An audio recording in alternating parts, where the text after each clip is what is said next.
Good evening, everyone. We will get started momentarily.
Okay, so I'm going to start bringing in members of caucus and city council and the chamber.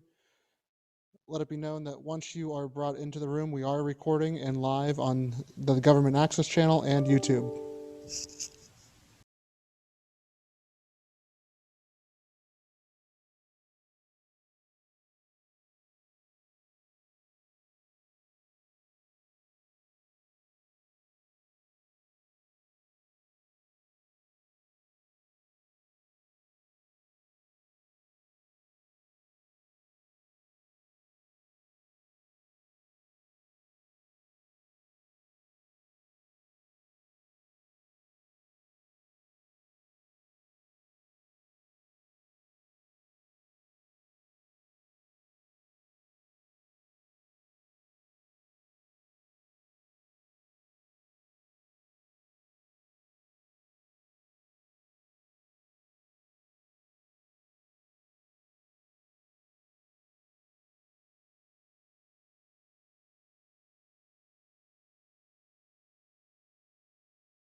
Amy, President Winarski is running a bit late. Councilwoman Schaaf is in chambers. We're still waiting to get Mel Witherspoon and Ed Brzezinski onto the Zoom.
Good evening.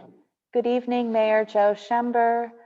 Good evening, people in PennDOT who are available for questions during caucus. Good evening, fellow council people who are online and anyone listening to our caucus today. Today, we have a visitor, Amy Murdoch, who will be presenting to us in caucus first. Thank you, Amy. You can speak whenever you are ready. Thanks, Councilwoman. Hopefully everyone can hear me okay. Can you give me a thumbs up if you can hear me all right? Okay. Thanks. I know this is sort of above and beyond our additional time that we have with you, so I want to be real brief, but I thought it was timely just to come back to you as council members to let you know what we've been working on. And I invited my colleague Brett Weiler to join me today as well. So while I may look like I might be at the chamber offices, I'm at home as well. So I apologize in advance for any toddler noises that are coming through. It's bedtime around here. So, but I, appreciate the additional time. Wanted to just kind of give you a broad overview of some major things that we've been working on, but then really kind of open it up. I'd like to follow up with each of you individually to talk about some of these issues. I know, in particular, sort of the Water Authority funding. I know you're having ongoing discussion with the Bayfront project. Would really like to spend some time with you one-on-one to dive a little bit deeper into some of the work that we're doing. But I'd like to really start off with you today. Last time we spoke a little bit about the work that we were doing with Erie, with our Erie Restart initiative. And I've invited Brett Weiler to join us today to talk a little bit more specifically about some of the work product of the Capital Working Group. We think this is really relevant to your discussion on the Water Authority funding, as well as the community in general. But we thought that this would be a good time just to give you a broad overview sort of our process and how it's sort of shifted our thinking. So I'm going to go ahead and turn it over to Brett. Thanks, Amy.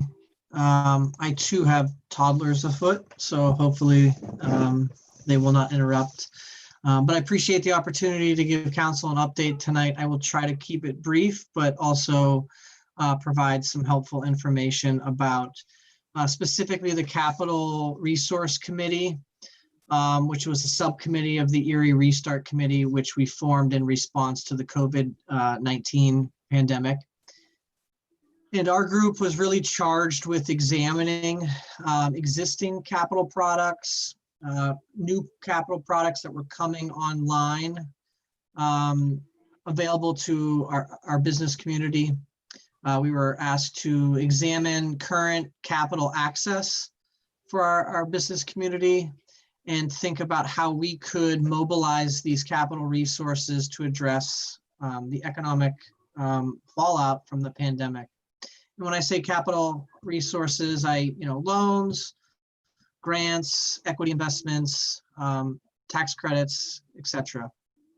Our group, I think, really early on realized that COVID-19, probably more than anything, really highlighted the social inequities that existed in Erie County. Minorities in Erie County were affected in larger numbers by the pandemic, both from a health standpoint, but also business closures. And so I think we realized that, while inequities are certainly first and foremost a moral issue, in our role in economic development, we also recognize that these inequities cost us economically, socially, and reputationally as a region who is trying to retain and attract talent and prosperous businesses. And one of the statements that we continued to say was that, without social equity, we're never going to truly achieve the economic development that we aspire to as a system. So with that, we set out to craft a set of guiding principles that we would encourage or like to see our economic development partners adopt, because we believe the principles that we've drafted will address those inequities. More specifically, our economic development partners who have funding to allocate, whether that's through loan funds, grant funds, investments, etc. So without going through the entire list of the guiding principles, we came up with 10 principles that are really based on a foundation of, we're looking for more transparency from our funding partners locally.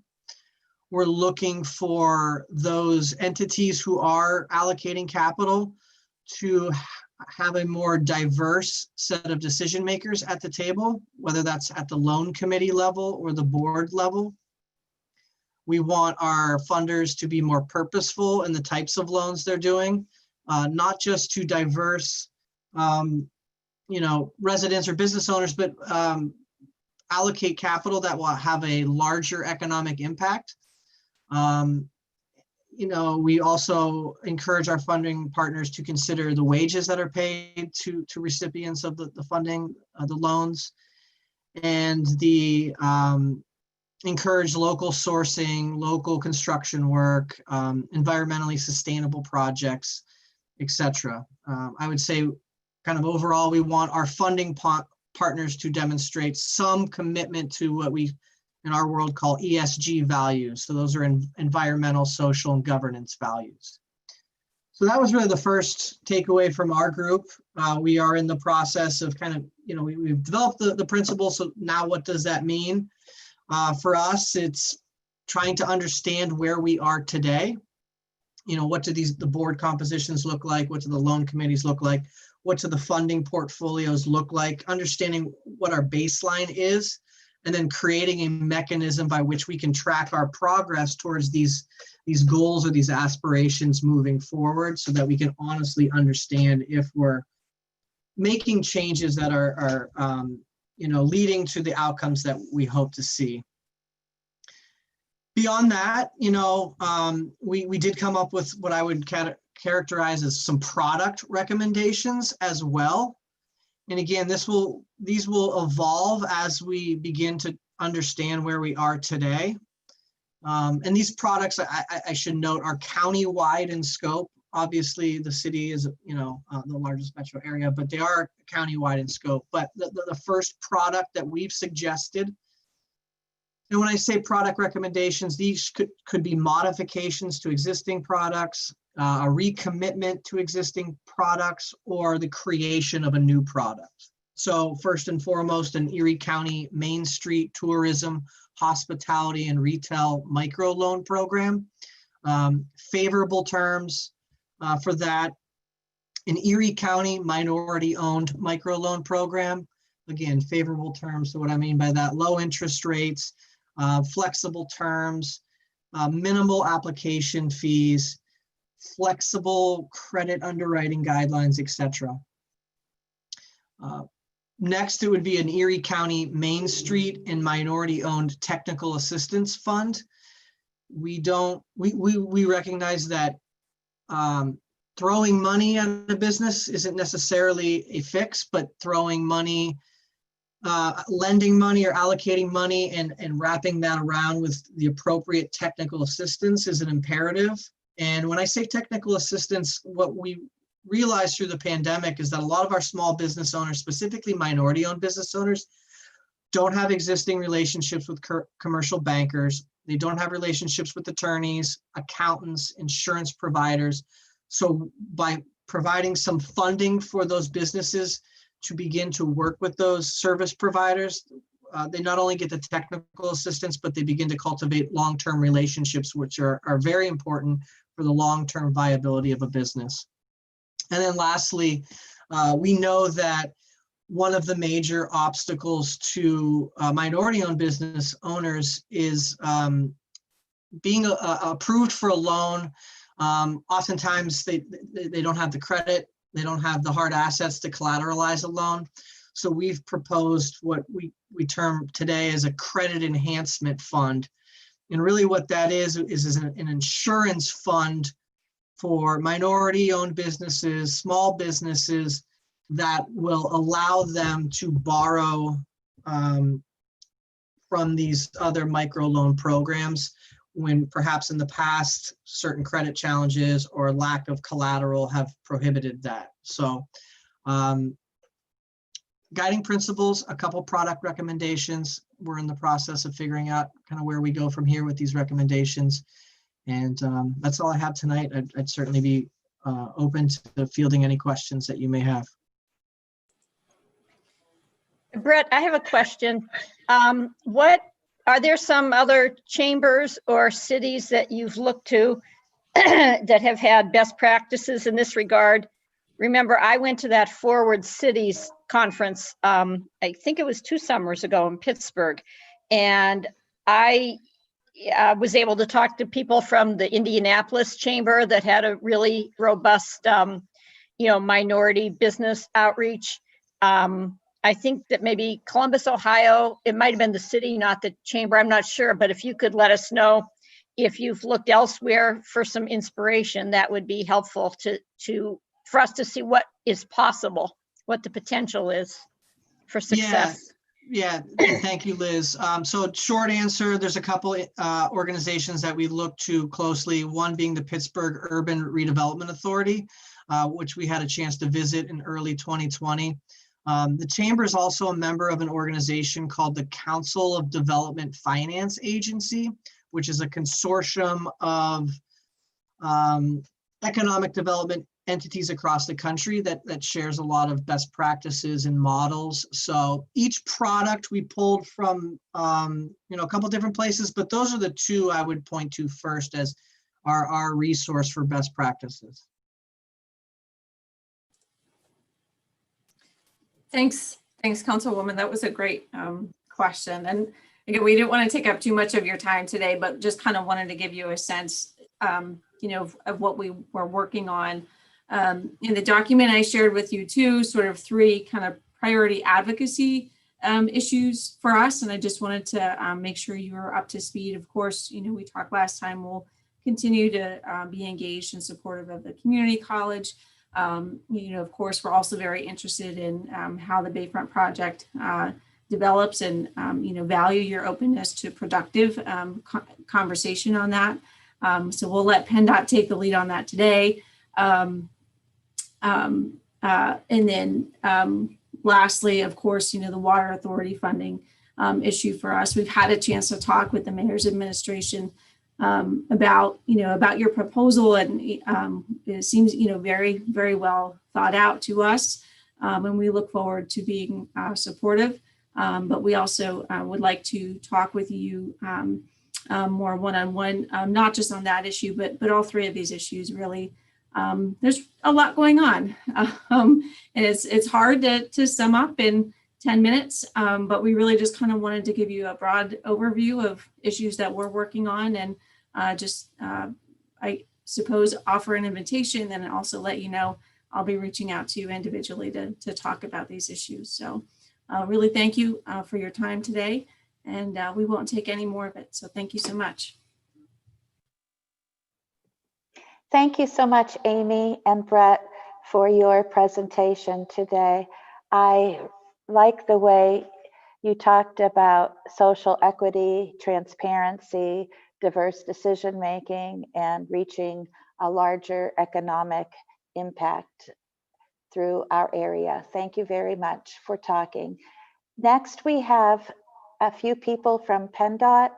I'm sorry, but I can't see who's on. So those who are from PennDOT, if you introduce yourselves at this time. Hi, Kathy. Thanks. This is Jenny Granger, Deputy Secretary at PennDOT. And Brian, are you still on? We didn't lose you, did we? Nope, there you are. Yep, I'm here. Hello, everybody.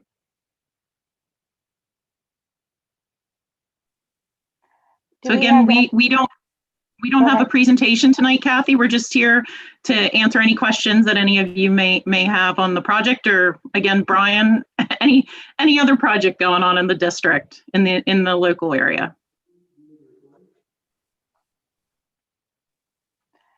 Thank you. One of the concerns I have is that people have been coming up to me and saying, well, once we vote today, you won't have a say. But in talking with you, Brian, you did mention that we will still be at the table with you. Is that correct? Yes, it absolutely is. So that's part of what we committed to in the letter that I sent to council. We're open. So the things that we've kind of discussed in past weeks, the council's invitation to be part of that project advisory committee, the peer reviews that Jen mentioned last time, those are already going through the works of getting those contracts executed, or at least that process is in the works. We're doing that as quickly as we can. So that those would be the peer reviews where we look at some other sort of options, ways that we could revise the plan. We asked that, city council name a member to join a small peer review committee to be involved in those conversations. So we want to keep the door wide open for communication, really with everybody, including council, as we move forward. I have a question. You answered the question that I asked before about federal funding and state funding. I think I saw a different number in the testimony from Dennis Davin from state DCED, or whatever that agency is. So would you clarify for us and for the public what the two funding pots are? And I really have a question about how much those roundabouts are going to cost. I found a really great FAQ. If you'll recall from one of the previous sessions, I said that we should develop an FAQ from Wisconsin Department of Transportation, where people asked, how much does a single roundabout cost and how much does a two-lane roundabout cost? And those figures were substantially lower. I mean, substantially lower than what my understanding was of where that federal funding was going. So outline for us what the federal funding is, what the state funding is, and how much is going for the roundabouts, single or double lane, dual lane. The state funding, there's state and federal funding involved in the project. $15 million of state funding was initially, I'll go back a step further. The first thing that happened with this project to get preliminary engineering started was that $2.6 million of federal discretionary funds were appropriated to the project for preliminary engineering to begin. Shortly after that, I don't know the exact date, I could find it, within a year or so, additional discretionary funds were awarded to the project. It was $30 million in total. And that really came from Governor Wolf's administration by way of DCED and PennDOT. So DCED contributed $15 million, PennDOT contributed $15 million. Those funds from DCED are state funds. And basically, since this is a transportation project and it's out way above my pay range of how that transfer might occur, but the state funds then come to us through our normal funding chain. So what we have is called state appropriation 581 funds. Those are state funds and $15 million. And then the funding from PennDOT was in the form of discretionary federal funds. So that's what makes up the 2.6 was the start, an additional 30, we're at 32.6. And I have to apologize. I didn't think we were going to get that specific nature of question tonight. So I don't have where the rest came from right off the top of my head. I can find it if we need it, but additional funds. How much is the federal build grant though? How much is the federal? We asked for 25 million and we got 21 million is what we were told. We still, we have not seen an agreement or anything other than the type of press release information that everybody saw. So what we saw was a round number of 21 million. If it's something slightly different than that, I don't know if they were rounding, if it's, 20 and change or 21.2. I have no idea, to be honest with you, yet. So that adds up to 53.6? Liz, I think, and again, Brian, I'm just going to chime in because I don't have those numbers in front of me either, but there were also funds committed from the deputate I oversee, multimodal, I think of 5 million and change, to, again, address some of the multimodal concepts going forward, whether it's rail or the bike ped concepts. And I think there were, again, a couple other different state funding streams, but the majority of the funding, again, the 21 million would be the build grant that we'll be receiving. And that's going for the roundabouts? Liz, it doesn't. It was my understanding that's why the roundabouts have to be in there, because it was in the federal grant. It's all part, yes, that's all part of the federal grant application. So the roundabouts were in there, the one pedestrian bridge, walkways, pathways. So it's not like it wasn't kind of pieced together like this costs $1, this costs $1, and then that's how we end up. I'm not asking for $1. Does PennDOT have an FAQ like Wisconsin has that says that a typical roundabout costs 1.2 million and a double roundabout costs 2.6 million? Do you know? So Brian can speak to this, but we do not, that I'm aware of, because I will tell you, Liz, every roundabout, I would probably, most engineers would tell you they cost in a range, just like a 10-foot bridge or a 20-foot bridge may cost, X dollars here, and in a different environment, it may cost twice that. So how much did the one cost that you got the award for? I have no idea. How much is the one going to cost in Warren's downtown? Do you know? The one we got the award for is in Vernon Township, just outside of Meadville. Mm-hmm. I think the construction, Liz, I don't want to give you a number and then you say later that maybe I'm pulling this off the top of my head. If memory serves, it was $5.1 million for that construction bid. So that doesn't include design, doesn't include utility relocation. Those are separate phases. Doesn't include any right of way that we may have had to purchase, which if I remember right, I don't think we did have to buy any on that one. And it also doesn't include construction inspection, which is about, roughly maybe 10% on the construction cost. So 5.1 was the number we had there. I can tell you, no, we don't. Jen's exactly right. If somebody, if I was in a planning conversation and somebody said, how much does a roundabout cost? I would give them a range from about 1.8 to 5.2 if I just had to guess based on ones that we've built in this district. But like Jen said, there are so many things that could affect the costs there. And so if you saw something online that was a guidance from another state, I can tell you that, we've had studies, transportation feasibility studies done where a consultant might produce an estimate for a roundabout at a particular location. And by the time we get to construction, once more unknowns are known, so to speak, that cost can change significantly. So with these ones that we have in this project, we are applying conservative estimates. In other words, that 5.1 in Vernon Township was a little higher than we anticipated when we started that project.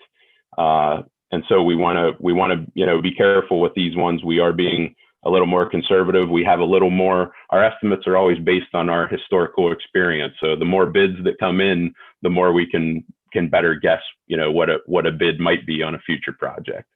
Now, I know the one in Warren, I think is on tap for actual construction in 2021. Do you know how much that one's going to cost? We can find that for you. I don't know off the top of my head. Well, I'm sure I can find it online too. I mean, sure. The reason I'm asking these questions is because of a question that I had from somebody I met the other day who knew my late husband. This guy is a retired HR guy, doesn't have, to borrow the words of Charles Bukey, an axe to grind. So a business person who walks down at the parkway with his wife every morning And he said he can't believe how much money is being put into this project. That's one of the few people who has raised a cost question with me versus some of the other issues. So I am asking because that's somebody who uses the parkway and is a business person and has a concern about the cost. So thank you. Brian, I have a question. I think we talked about the schedule before, and I know there's a schedule on the website. When do you anticipate putting together a more detailed schedule so that we can see when the reviews will be and so forth? Because I'm always trying to look ahead and see how much time do we have to look at this, how much time do we have to look at that? And as part of that question, is there time, and again, you've heard this question from me before, for the environmental assessment, because there are so many concerns and because there has been a lot of controversy about it, could it be done for the sake of just protecting the project in our neighborhoods, or is it to a point in the schedule now that we could possibly do it and it's too late and we need to move forward? I'm sorry, Dave, I just want to clarify, you're asking if we can do an environmental assessment? Well, I was asking, the first question was a schedule to kind of see how things need Right. to fall in time and when things are too late to ask questions and that type of thing. And then could there be an environmental assessment? Because I know obviously it was downgraded to category exclusion, but can we just still do it? Because there has been so many concerns about the environmental on this project. So I think Brian and the consulting team and actually our peer review teams, we can pull together a more detailed schedule, at least usually on projects that go over, a year, we do like a detailed schedule for 6 to 9 months. And then kind of, we don't spend a lot of time hashing out what we think we're going to do to the week in 13 months. We do detailed for 6, and then we can flesh out, as we go and keep everybody on the same page. But I think we have completed the environmental clearance. So I know a lot of people had concerns that the appropriate level of documentation, being a categorical exclusion document, isn't the same as an environmental assessment. And it's not, but it's not the same document, but it completes the same environmental overview. And again, we have completed all the required studies needed by FHWA. So we wouldn't, and FHWA wouldn't allow us to go back and do another environmental document either at this point. Again, having said that, I think, sorry, your box moved, Dave. Having said that, as people have questions, we're willing to walk through it with them. Like, I just don't want people to think, oh, we're dismissing their concerns. If they have specific concerns about any of the studies that were done or specific impacts that they think they're seeing, did we address that? Again, we will happily sit down with those folks. But we have not received any of those requests to discuss those things at this time. So it wasn't done to save time, or it was done because you did your due diligence and that's all you thought you needed to do? It's the appropriate level of documentation. And again, that PennDOT felt, based upon our experience with projects, not only in District 1, but statewide, that was an appropriate level of documentation. And FHWA agreed, the division. So yeah, we didn't skip anything. It's a different documentation process. Thank you. Kathy, it's time for the meeting. Thank you, PennDOT officials, very much for speaking. Do we have Jim Winarski on yet? Okay. I'm wondering if we should continue. We'll meet Jim.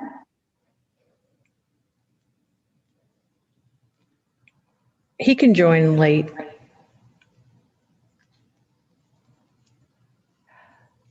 Okay, does anyone else have any more questions for PennDOT?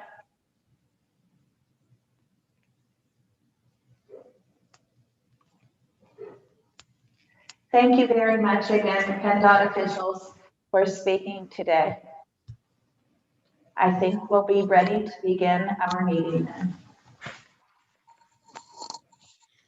Roll call for the agenda of the city council meeting Wednesday, October 21st, 2020 at 7:30 PM. Mr. Menarski is going to join us later. Ms. Allen, Mr. Brennan, Mr. Brzezinski, Mr. Keys, Mrs. Schaaf, and Mr. Witherspoon. Please stand for a moment of silence and pledge of allegiance.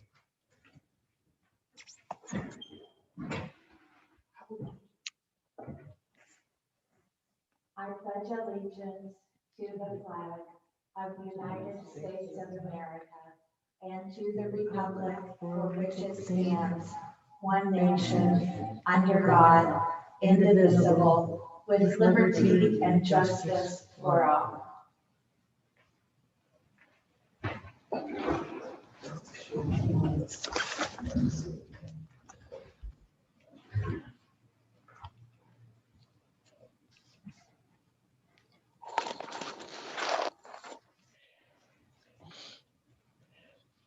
Approval of the minutes from the October 7th, 2020 City Council meeting and bills for payment on October 16th, 23rd, and 30th, 2020.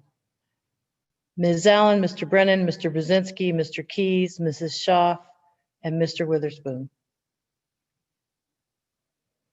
Now we have a presentation by the mayor for the preliminary budget.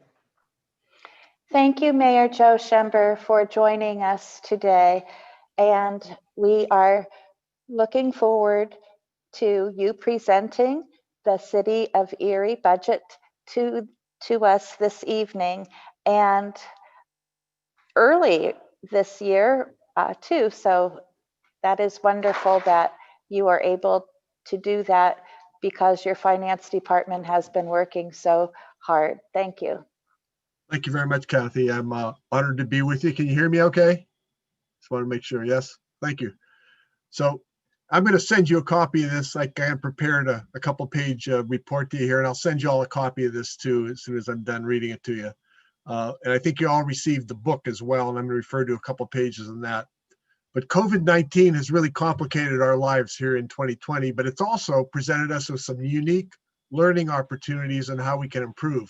For instance, we have learned the efficiency and value of virtual meetings like this. I'm also proud that we are presenting the 2021 to 2026 budget to you 2 weeks earlier than our initial presentation last year.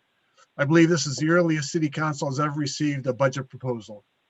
The budget, like everything my team does, is governed by our 6-word mission statement, which is build opportunity, restore hope, transform Erie. And also, of course, our 2-sentence vision, which is that Erie is a community of choice. We celebrate our rich diversity of cultures, our welcoming, vibrant neighborhoods, our world-class downtown and bayfront, our excellent education for everyone, and our abundance of good family-sustaining jobs.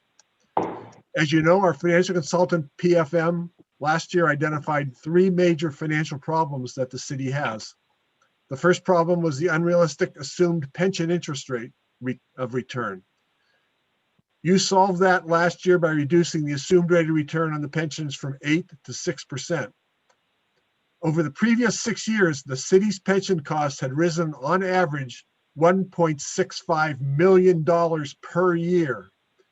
This year, our general fund pensions costs were virtually flat. They only rose $29,688 from 2020.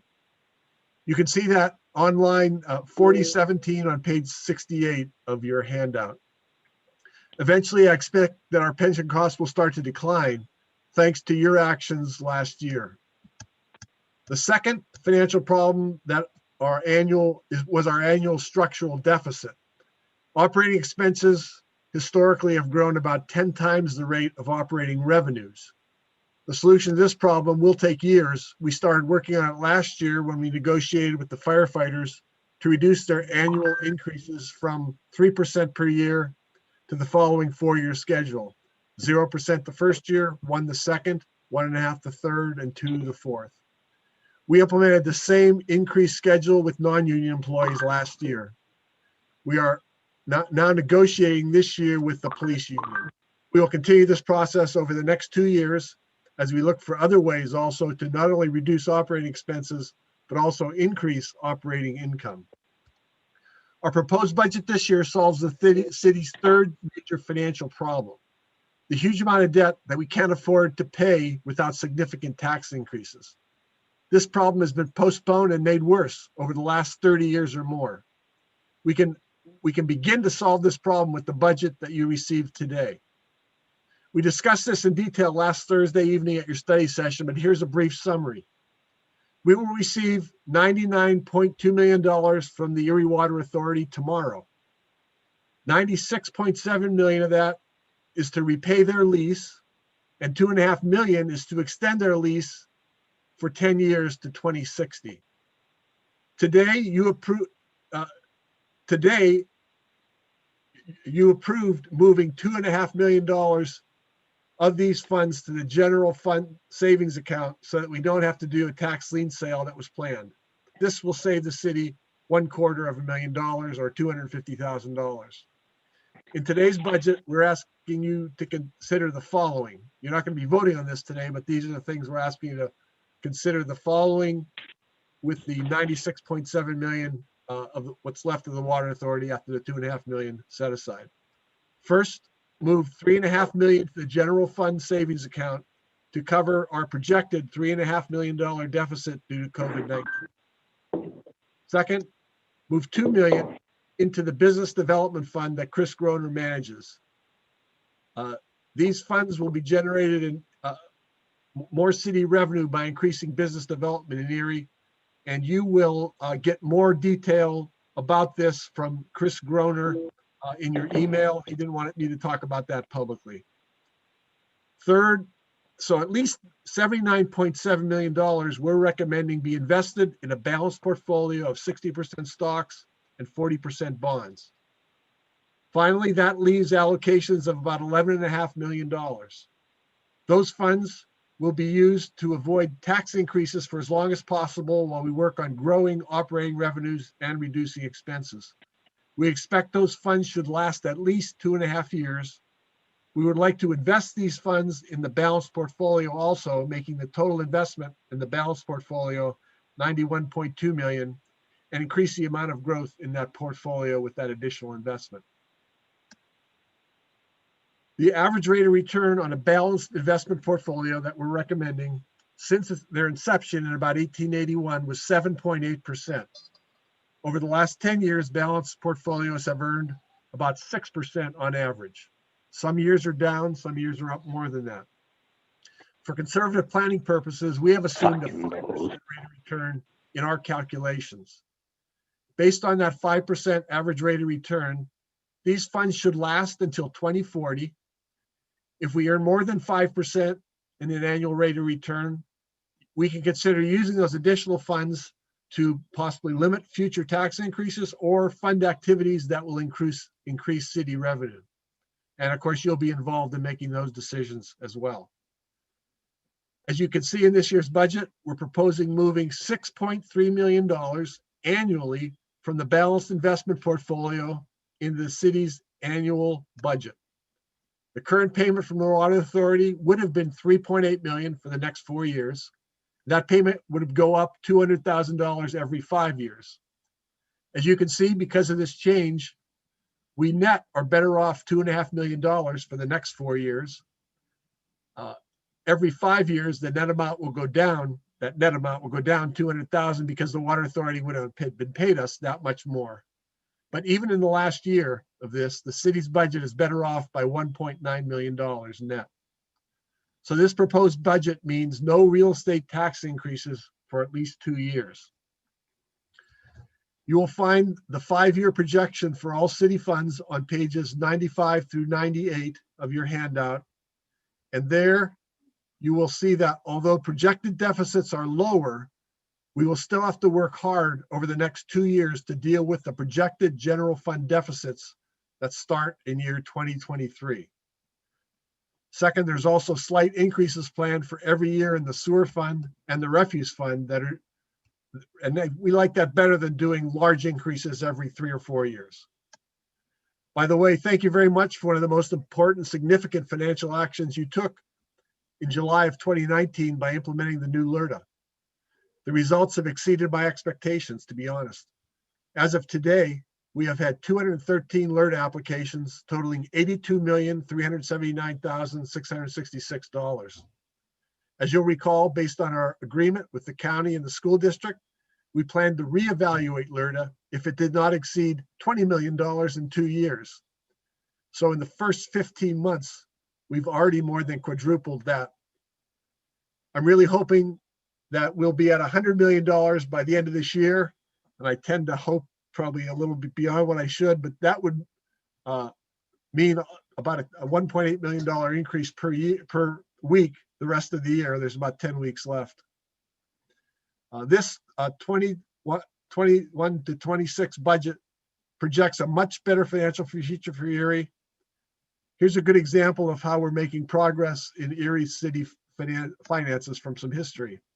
In the first budget we presented to you in 2018, our projected 2024 budget deficit was $23.2 million in the hole. In the second budget we presented to you in 2019, that 2024 projected deficit dropped to $9.5 million. And of course, that was largely due to the changes you approved in the pension rate assumptions. This year, the 2024 projected budget is down another $1.1 million, the deficit to 8.4. So obviously there's still work to do, but I think we're making very good progress. We look forward to working with you on this 21 to 26 budget and meeting with you as much as necessary to answer questions and also hear your suggestions.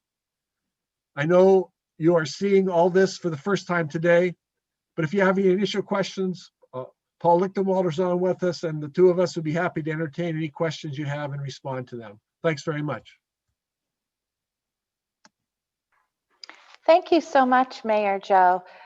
It sounds very promising indeed, and I appreciate you presenting to us today. Does any of my fellow colleagues have any questions for Mayor Joe or Paul Lichtenwader at this time? Could you repeat that number for the 2024 deficit? I mean, that just seems, I know you're wrestling it down, but LERTA isn't going to expire until when? Well, whatever. It's 10 years.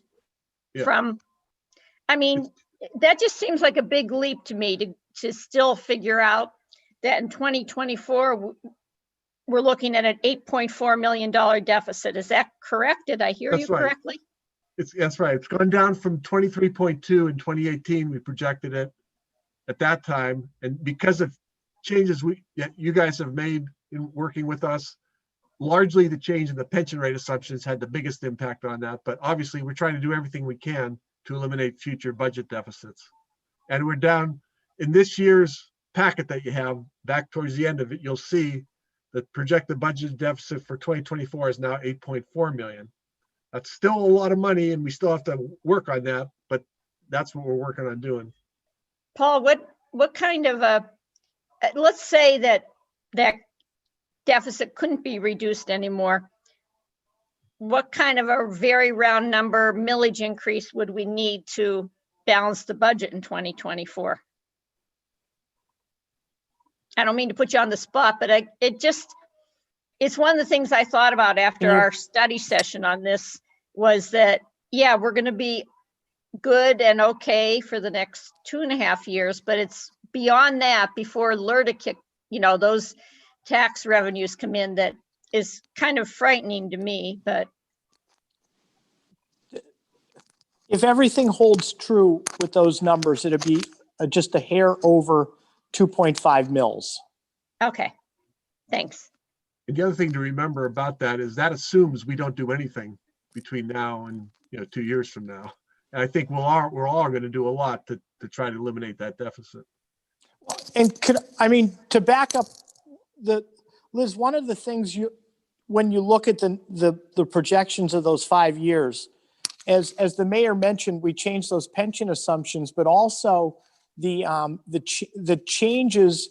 The first year we put these projections together, most of the unions and the management, myself included, we're all getting raises more than an annual salary increases more than what we've negotiated the last couple of years with the fire department, with management last year. So we're working on the assumption that, everybody's following what the mayor has proposed for us. So the salaries you're going to see are down a little bit too. And that's, as the mayor said, that's one of the first steps that he's made in reducing that structural deficit, is taking a look at the salary structure itself. Thank you. Does anyone else have any questions? I know you're just seeing it for the first time, and we'll have a lot of opportunity to talk about this in the weeks ahead here. If my colleagues agree, Mayor, I would like us to digest this for a few weeks, and then at our November 1st meeting that we have as a council meeting, we have a finance meeting after, and then we could address the budget at that finance meeting. Would my colleagues concur? I agree, Kathy. Sounds good.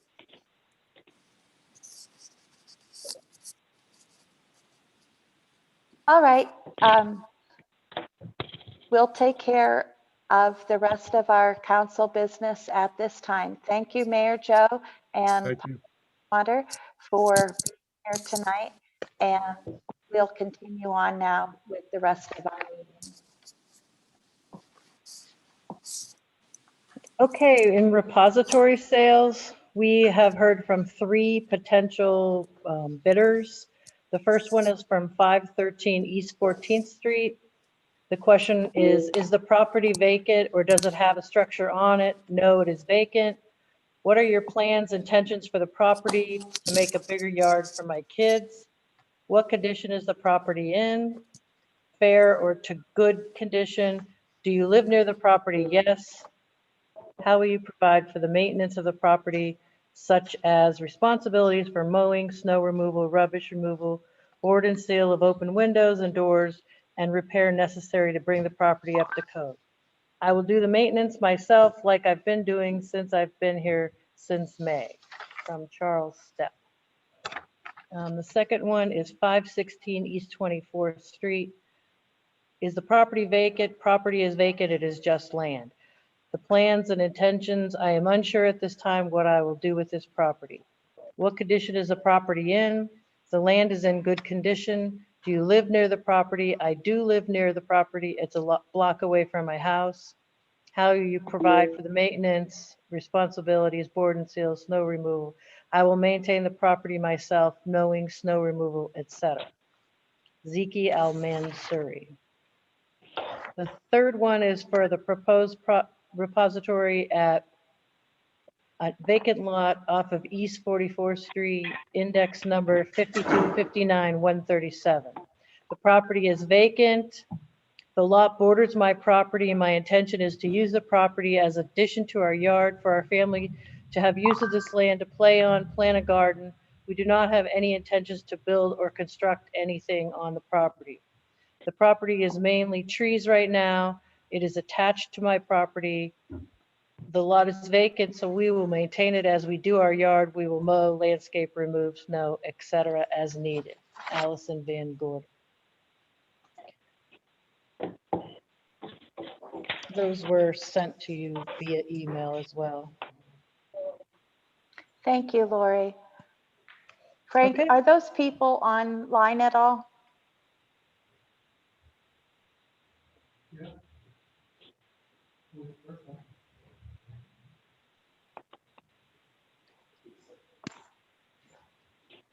Charles Stepp, thank you for being with us this evening. He was the first letter.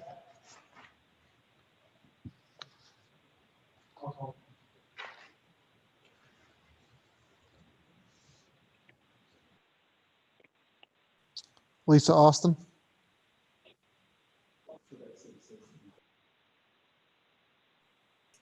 All right, so Good evening. Can you hear me, council? I think she's citizens to be heard. Lisa, excuse me. I was thinking that we had people online for the repository sale, so I wasn't quite ready for you yet.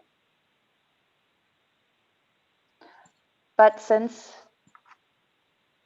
they are not here, we'll now go into citizens to be heard, where you will now be able to speak. Thank you for your patience.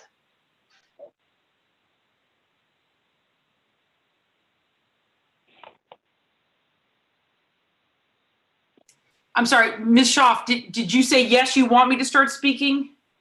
Yes, thank you, Lisa. Thank you. Members of council, I know that you want what is best for Erie. Excuse me, I'm sorry. Could you please state your address for us? Sure. Can I start over then? All right. Yes, thank you. Sure. Lisa Austin, 1262 West 9th Street. Members of City Council, you want what is best for Erie. Mr. Brzezinski ran for council to give young families opportunities to live and work in the city. Mr. Witherspoon created and ran the beloved Spoons Basketball League for 28 years. Council President Winarski is an automotive manager who's been praised for his skills in budget discussions. Mr. Brennan, a professional architect, guides council on urban planning, placemaking, and community-based planning. Ms. Schaaf has cited her social justice education at St. Ben's and her decades of teaching, guiding her to run for office, saying, quote, "I don't want any part of the city to be neglected." Mr. Keys, an Army vet and security supervisor, was elected on a platform of transparency and a commitment to be the voice of the people. Last Sunday, he reminded an audience, "The people want change. It's my hope we can change the way business is done in Erie." Mrs. Allen has brought her decades of work as a journalist to council with her persevering research to locate facts necessary to help council understand what is at stake. Brzezinski is right. We need to attract young families. Witherspoon is right. We need safe, fun places for youth. Winarski is right. We need to watch every dollar. Schaaf is right. All parts of the city matter. Brennan is right. Placemaking and community-based planning is crucial. Keys is right. It's time to change the way business is done in Erie. And Allen is right. Council needs the facts. Here's the issue. If you want to attract new residents, create jobs, build more fun places for youth, watch our budget, create a just and inclusive and non-racist city, if you want to foster community planning, you must change the way business is done in Erie. The good news, City Council, is that you can do that tonight. All you need to do is vote no to the resolution. PennDOT is great at building highways, but no families want to live or work near a busy roadway. Highways don't create jobs. They're not fun or safe for kids. They're expensive to build and maintain. And like the Route 290 Bayfront connector, this one is going to add more pain to the already hurting East Side. Erie residents don't favor this plan. It's a top-down vision for traffic, not a community-based plan. Don't believe the leaders of our West Bayfront and Best. They're employed by the power elite, and in this matter, they don't represent those of us who actually live here. Local organizations and national organizations and experts have asked for an environmental assessment. The facts are that powerful, well-meaning people outside the city are pressing for this roadway expansion without the environmental assessment. No matter how wealthy they are, no matter how influential they are, no matter how good their intentions, they are not who you were elected to represent. You represent us, the people who live here. Nothing about us without us. Since you voted to table this resolution on July 1st, you've held study sessions and a public hearing. Thank you. Now you've added some suggestions to the resolution, and several of you said you're going to be voting yes tonight, but yes means you'll have zero ability to see that any one of your great suggestions actually happens. Tonight's vote is going to determine Erie's future. Tonight's vote is going to determine your legacy. Will you vote yes in support of a car-focused, outside, status quo planning and redlining? Or will you keep your integrity and be a voice for the people and vote no? Either way you vote tonight, give us full transparency. For the record, please state your reason for voting yes or no. Thank you so much. Thank you, Lisa.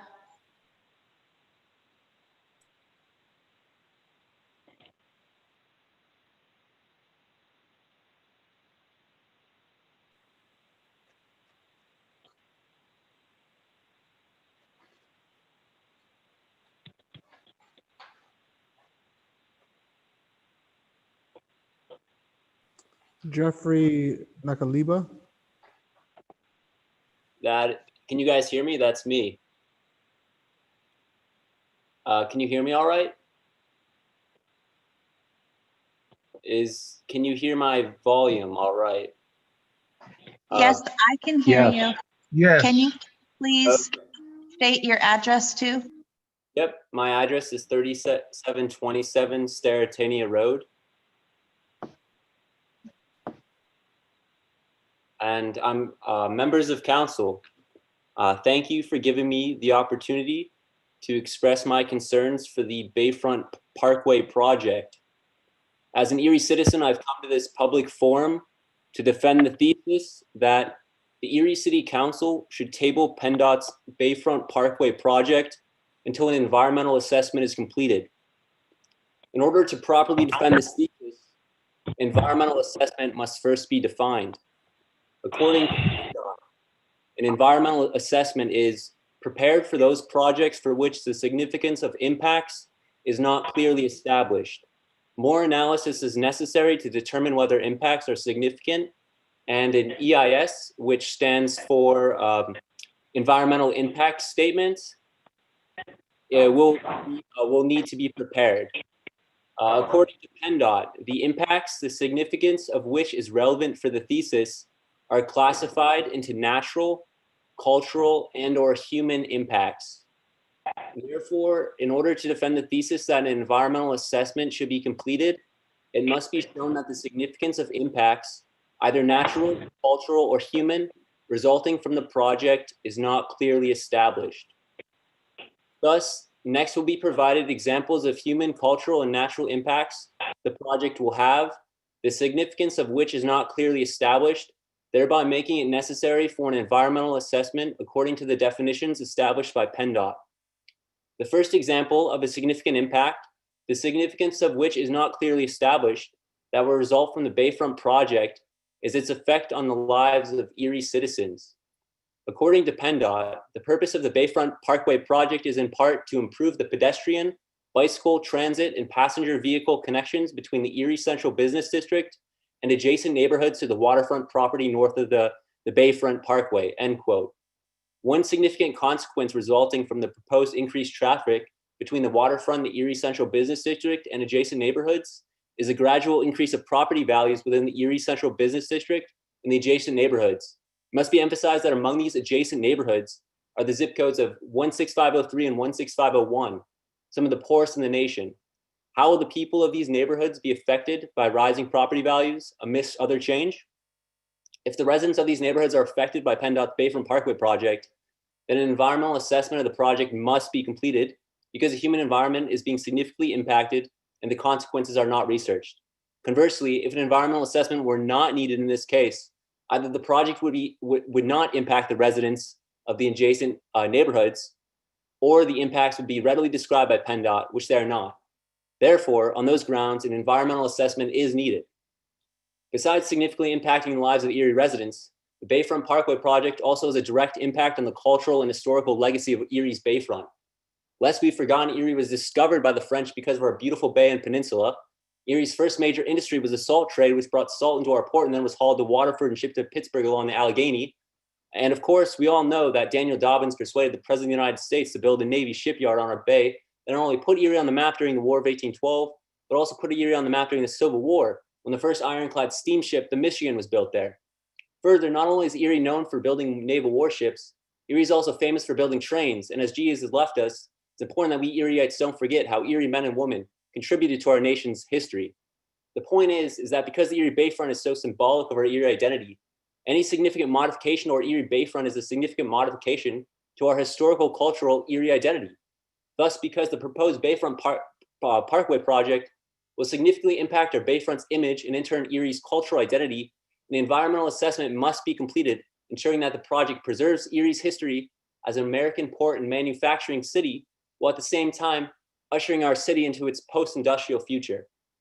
And finally, not only does the Bayfront Parkway significantly impact both the culture and life of Erie residents, the project also significantly impacts the natural environment. Because the plan calls for increasing the surface area of paved roads, the surface area of impervious surfaces increases, and these impervious surfaces in turn prevent precipitation from being absorbed by soil and vegetation, and instead allow the precipitation to rapidly run off into the bay, carrying with it pollutants from vehicles, road salt, litter, and fertilizers. Thus, because the project has a significant impact on the natural environment, an environmental assessment is needed before the project is approved.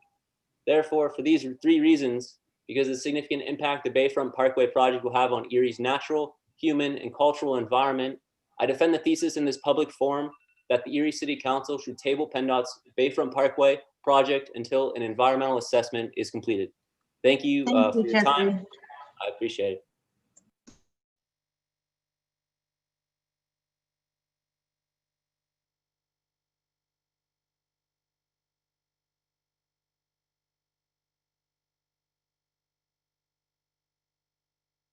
Veronica Wexford.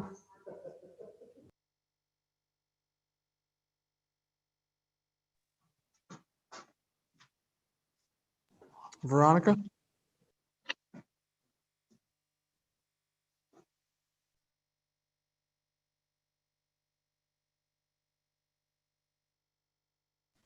Ms. Wexford, I'll give you 30 seconds to unmute starting now.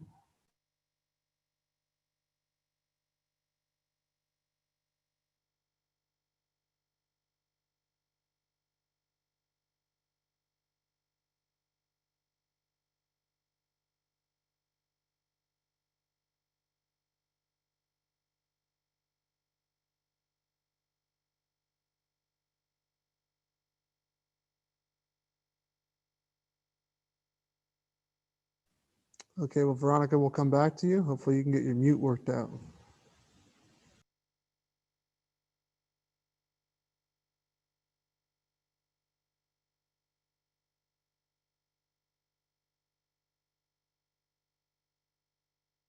Sean Sauford.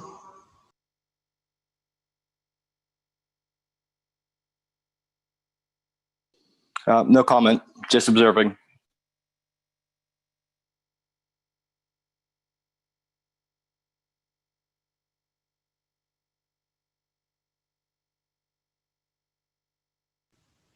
Adam Trott. Good evening, Mayor and City Council. Thank you. Adam Trott, 531 West 6th Street. Am I coming through okay? Okay, thank you.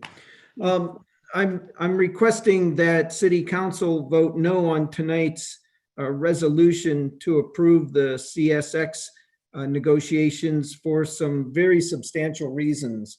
One is that this resolution really, it says some nice things, but it has absolutely no teeth. There is nothing to guarantee moving forward that once the project gets your approval and gets you out of the way, that they have to care what you have to say. That's not a negative thing about PennDOT, really, as much as it's a negative statement about how this system keeps working over and over again, harming Erie. What you really need, in my belief, is a conditional approval, contingent on binding resolution items.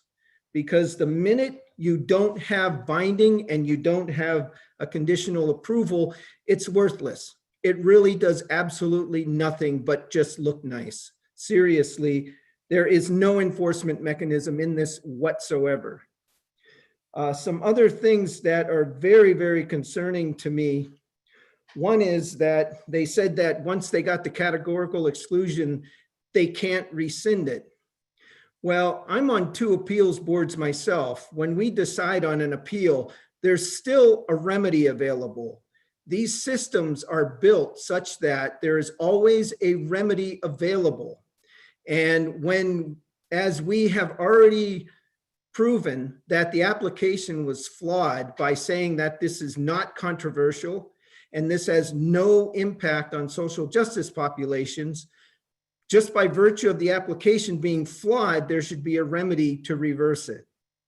And the reason why we need to reverse it is there's almost like a bait and switch going on, where there's claims that all the environmental work they've done is equal to an environmental assessment, but they never say it's an environmental assessment. Now, those of us that work on projects, we know for a fact, if you've got a problem like that and you really are doing everything similar to an environmental assessment, it is crazy not to just do the environmental assessment.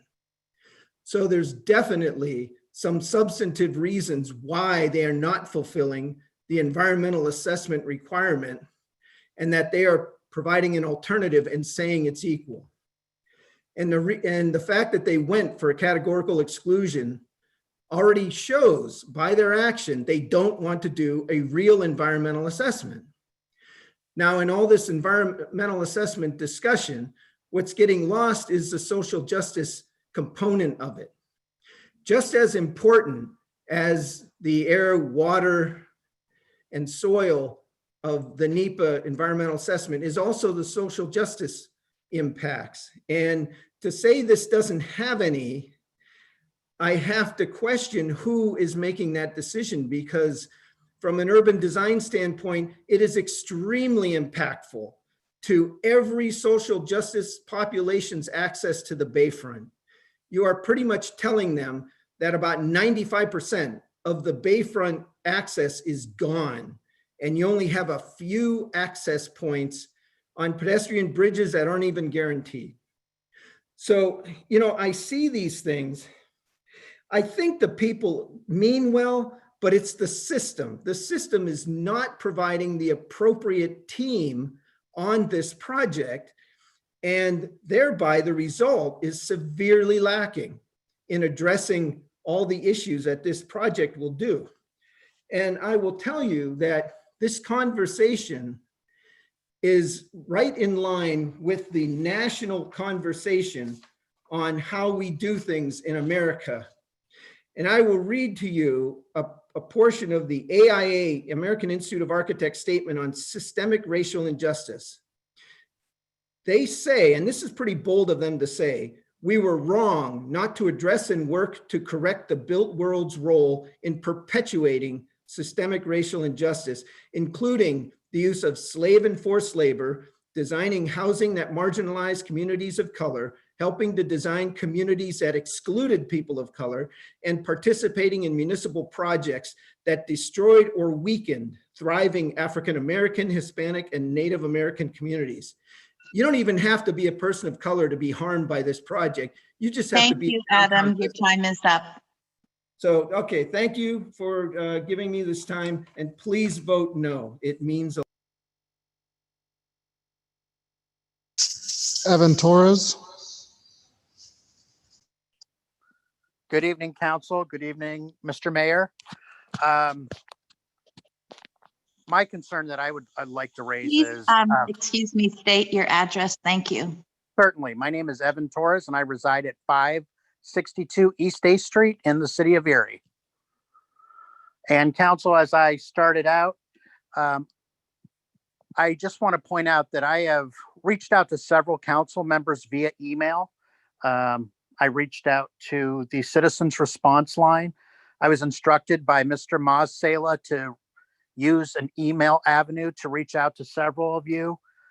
I had asked for some information regarding renaming of a city street in honor of a gentleman who dedicated most of his adult life as well as part of his childhood life to the Lower West Side neighborhood.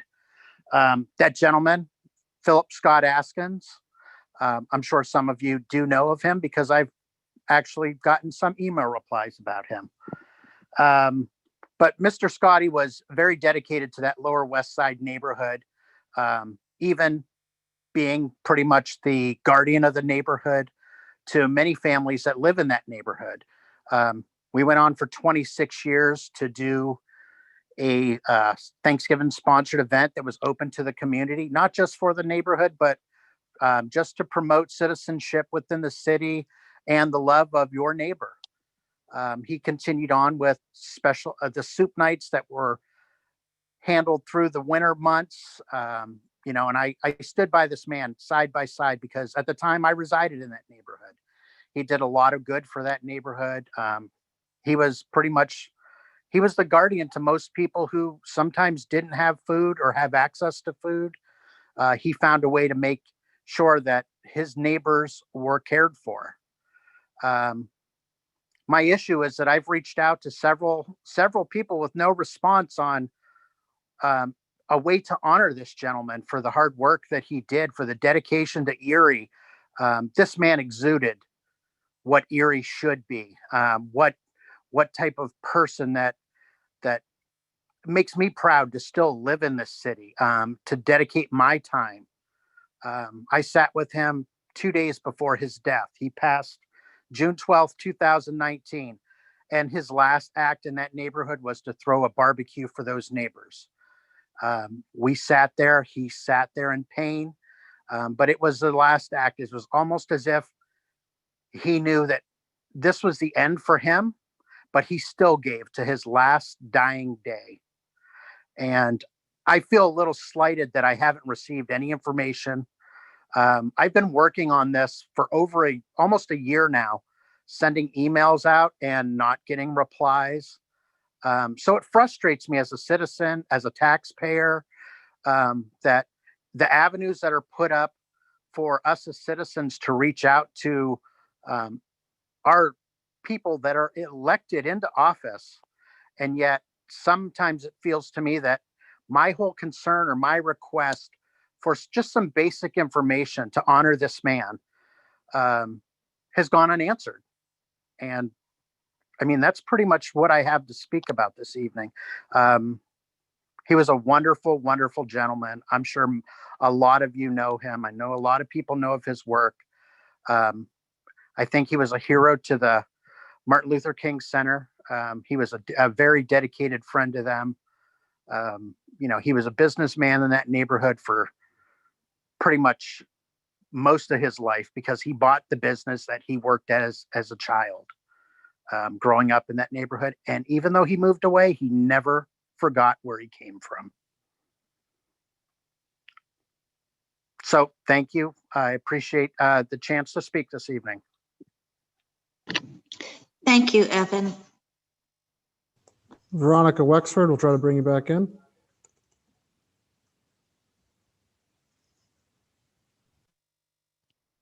Thank you. I switched to my phone. My laptop decided to need to restart.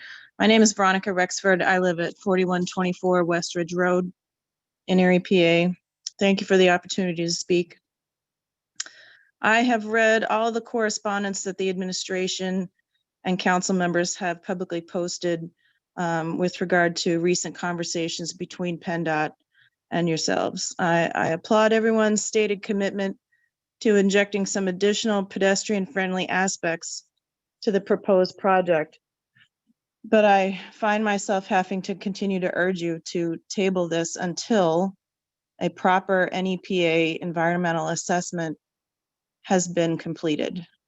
As other speakers have stated, the process that is in place currently is not adequate to ensure the impacts to the residents of the region.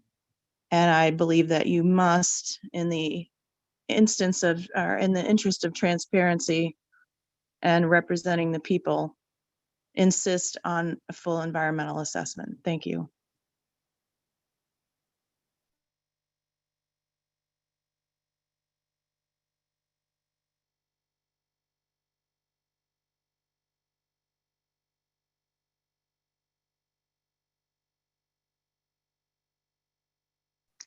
Thank you, Veronica.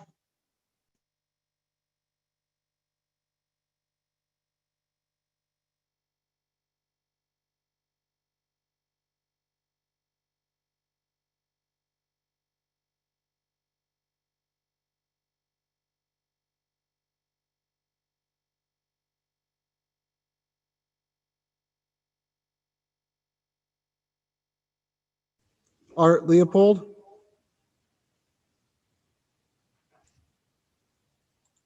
Good evening.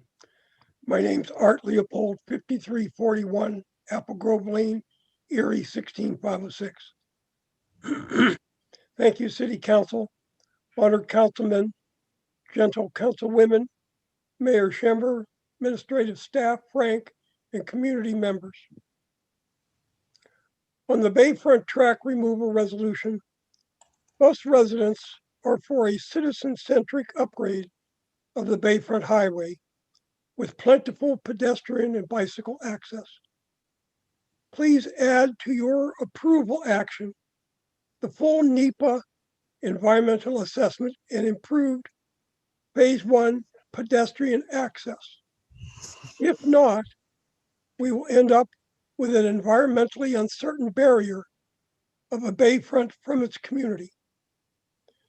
I continue to support the use of community benefit agreements wherever leverage can be applied to enhance the opportunities of Black, Brown, and disadvantaged residents of the community. I will continue to advocate for a timely review and reform of the police use of force policies and the formation of a civilian review board to help reinforce justice and restore trust that is necessary between the Erie community and the Erie Police Department. And lastly, I have noticed recently a lessening of the civility and respect among city council members, and particularly words and actions directed toward our honored female councilwomen. These ladies serve our community in the tradition of some of our most accomplished and revered public servants, Judy Lynch, Joyce Sabacchio, Ruby Jenkins' husband, to name just a few. As city leaders, you need to celebrate our diversity and value the diversity of opinions, as all are equal and deserving of unbiased consideration. As a community, we expect the clash of ideas, but want collegiality that demonstrates the best qualities in us and that promotes the best solutions for our community. You can do great things to make a city of choice. As a wise man has said, we are better together. Thank you. Thank you, Art.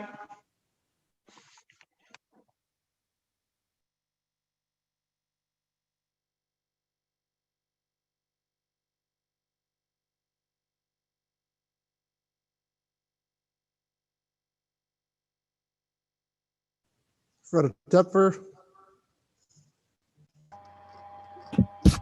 This is Freda Tepfer, 1738 West 23rd Street, Erie, Pennsylvania, 16502. I have three different things I want to mention. I'm going to mention the easiest one first. I believe that I heard Mayor Schember say that there's going to be an investment of money from the Water Authority of $91.2 million in 60% stocks and 40% bonds. If that's not exactly correct, it was a lot of money.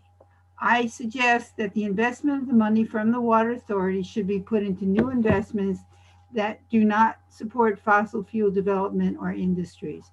And if you want an example of how that is a paying proposition, you can talk to Michaela Alicia, and she and her fellow students at Allegheny College did such a good idea of studying that Bill McKibben shared that in a tweet. So that's one thing. Secondly, in the Active Erie plan, I attended one of the workshops yesterday. I'm glad that you proposed to add peg signals around town, but most of them should be APSs. A recent lawsuit in the city of New York in the federal court determined that they need to have APSs. Also, I was told by the consultant there that they're not focusing on poorly maintained sidewalks. They're only focusing on missing sidewalks. But I would like to point out that there are many, many instances of extremely poorly maintained sidewalks in Erie. And I'm not talking about the uneven residential neighborhoods where the trees roots are causing them. I'm talking about extremely neglected or absent sidewalks in commercial and industrial areas. Examples are West 18th Street between Cranberry and Raspberry on the north side, a lack of a true sidewalk of the same block on the south side, much of Green Garden between 21st and 12th Street on the west side, East 18th Street from Buffalo Road to Ash and Wallace to Parade. It's very interesting that the code enforcement and quality of life is focusing on residential problems. Well, why aren't we requiring our commercial and industrial property owners to maintain true sidewalks? I also would like to see true participation in that process. Is there, as to the Bayfront, there is not adequate information to assess the indirect or cumulative effects, indirect and cumulative effects. There is no real information about the overpass. What is the nature of the overpass? Is it enclosed? Is it open? Will it be lit at night? Who will own it? Who will maintain it? Who will ensure the pedestrian safety? Who will ensure that people with anxiety can feel safe crossing such an overpass? I brought this up repeatedly and I still haven't heard how that's going to be addressed. And there is nothing in the information from PennDOT to indicate that they have any idea what they are doing with a pedestrian overpass. So how can they assure that people will be safely accommodated by them? Air quality, the micro scale impacts of air quality are not being addressed. The uncontrolled crossings north of the roundabouts on Holland and Sassafras has not been assessed. Why don't they fix the inadequate pedestrian crossing at Cranberry? Why don't they look at providing additional pedestrian access to the Bayfront east of Holland? There's a lack of responsiveness to citizens. It took for them to be inconvenienced to be willing to have a peer review group and additional review. This needs to be formalized. None of the roundabouts pictured in the attachments that PennDOT has provided even closely resemble the ones proposed for the Bayfront. All of the ones pictured show pedestrian crossings all the way around. Well, the ones on the Bayfront proposed for the Bayfront do not have pedestrian crossing north and south. What they have is pedestrian crossing north of the Bayfront Parkway, and that is the uncontrolled crossing I'm talking about. Previously, there have been lighted crossings. So I really don't think that the city has adequate assurance that the concerns of will be addressed. Thank you. Kevin Paswick.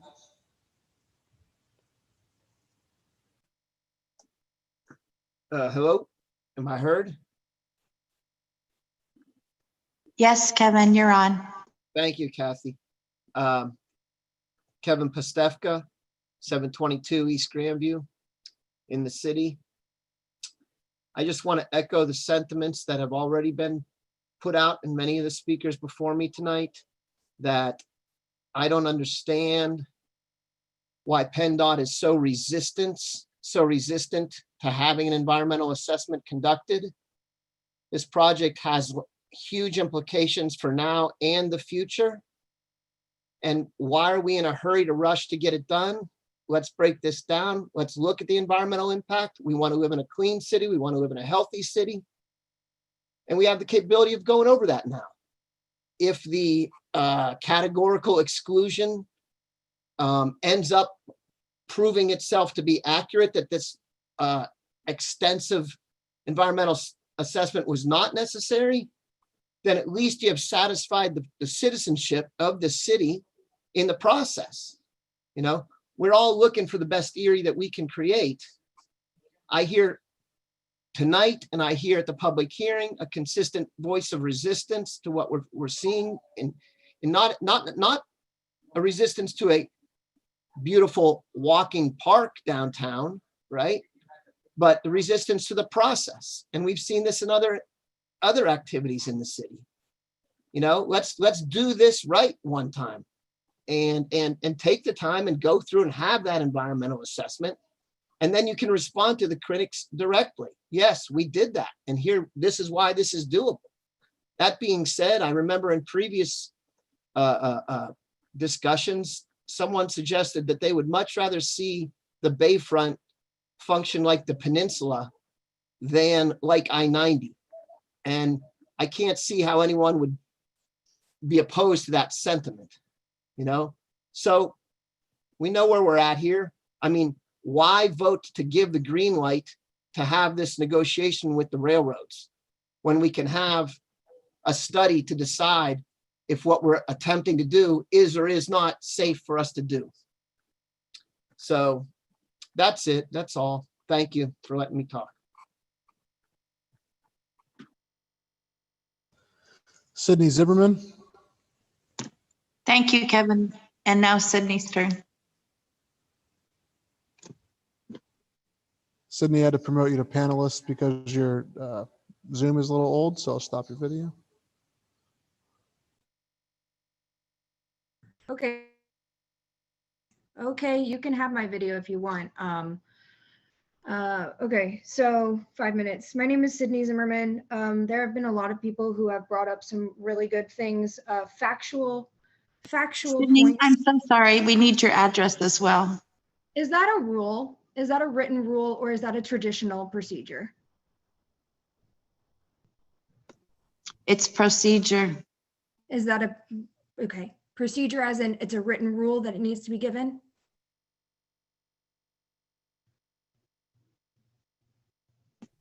It's a public meeting and a public record. Thank you.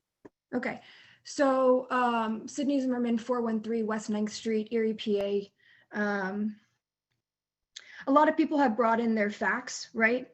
And I am going to bring the feelings at this point in time, because my heart is thumping in my chest beneath my rib cage at this point in time. You may think I'm coming in guns of blazing. Some people may call me emotional, and heck, you know what? Hell yeah, I'm emotional about this. I live blocks away from the Bayfront. I walk along the Bayfront to go view the water's edge. We are told that our Bayfront is what makes our gem city a gem. We are told that it's what gives us our worth. And not long ago, we gave away large swaths of our Bayfront to people who are not going to pay taxes on them, who are not setting up places of business or shops or museums or places where our community can go and enjoy and relax along that water's edge, along our bay. Rather, they have taken up those pieces of land and built hotels on them for people who do not live in our city, who do not work in our city. And when LRTA came around, right, I know that PA United came in and tried to talk about community benefit agreements so that if at least we wanted to have LRTA, we would have benefits for our community in return. There would be give and take. But y'all refuted that. Even with experts coming in to speak with y'all and explain what it is and how it works, even with past community benefits agreements being set up, but no teeth in them, right, to hold people accountable. You guys didn't want to do that. And while PA United worked to get those CBAs in place, the whole time I was thinking, why? Why are we expanding LRTA? Why would we do such a thing? Why would we give it away? Why would we allow people who don't need an opportunity zone because they already have opportunities like the Scots? Why would we give them these benefits that our community doesn't even receive? And we're doing it again. We're doing it again. We're deciding that it's okay to put a highway right there along the water's edge where people are supposed to be able to come and bring their families and their dogs and their children. Like Fred has said, not even just people who have anxiety disorders, children, animals, elderly folks. People aren't going to be able to ride their bikes and skateboard freely and walk along the water's edge with a highway. Who wants to do that? Who wants to hear 18-wheelers ripping past? And for what? You guys won't even do the environmental study to see what the impact of the pollution will be on a Great Lake, mind you, the largest bodies of fresh water in the world, and we are going to trash them. For what? For a few extra bucks, and for who? Who's making the extra money? Is it the people living and working in the city? No. No. PennDOT, how many people from Erie do you think PennDOT's going to employ to help build this? How many people in our city do you think are going to be driving those trucks through there? How many people have businesses that are going to be making money from this? I'm telling you, it's not the people who live in those neighborhoods close by. It's not the poor people on the east side who keep getting screwed time and time and time again. Do you know how many people I talk to on the east side who have lived in Erie their whole lives and never been to the peninsula? And now we're just continuing to take away access to the things that are gems, the things that are supposed to set us aside, set us apart. You are putting them aside instead. I, for one, am tired of this. And I want you guys to know that we know that some of y'all are up for re-election soon. And the people that are here are working tirelessly to get the news out about what you are doing and what our community can do to hold you accountable. Because just like Evan Torres said earlier, I too feel slighted that we keep sending communications and not getting replies, and not just verbal replies, right? But as many of us in this town are good Christians or good Catholics or raised that way, right? We know that it's not within your words, it's within your deeds that we get to see the content of your character and what you truly stand for. And so your vote is not just a word. It is a deed that your people will hold you accountable Thank you, Sydney. Your time's up. I understand.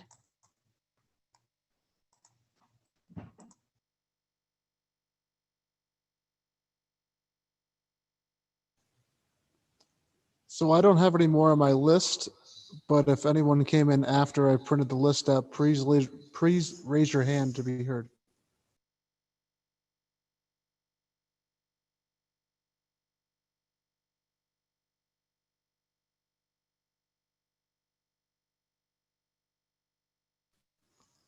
Maxwell Henshaw? Hentosh?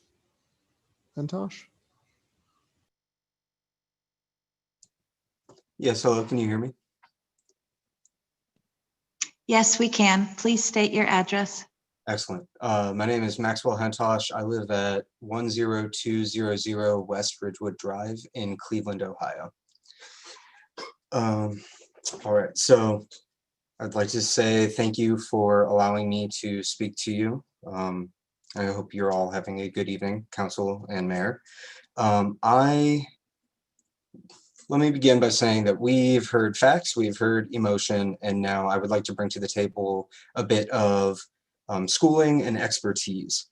I am a prospective architect and an urban design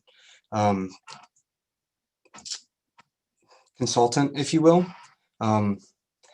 And I've done a lot of work studying this PennDOT Bayfront plan. I was actually a part of the CUDC and Jefferson plan that was hosted 2 years ago. And at that time, we were under the assumption that what was going to happen was that these roundabouts and highway would get constructed, and we were told to create a plan that would work around that. I don't believe that that was a just thing to do, and I don't believe that the current PennDOT plan is a good solution for your city.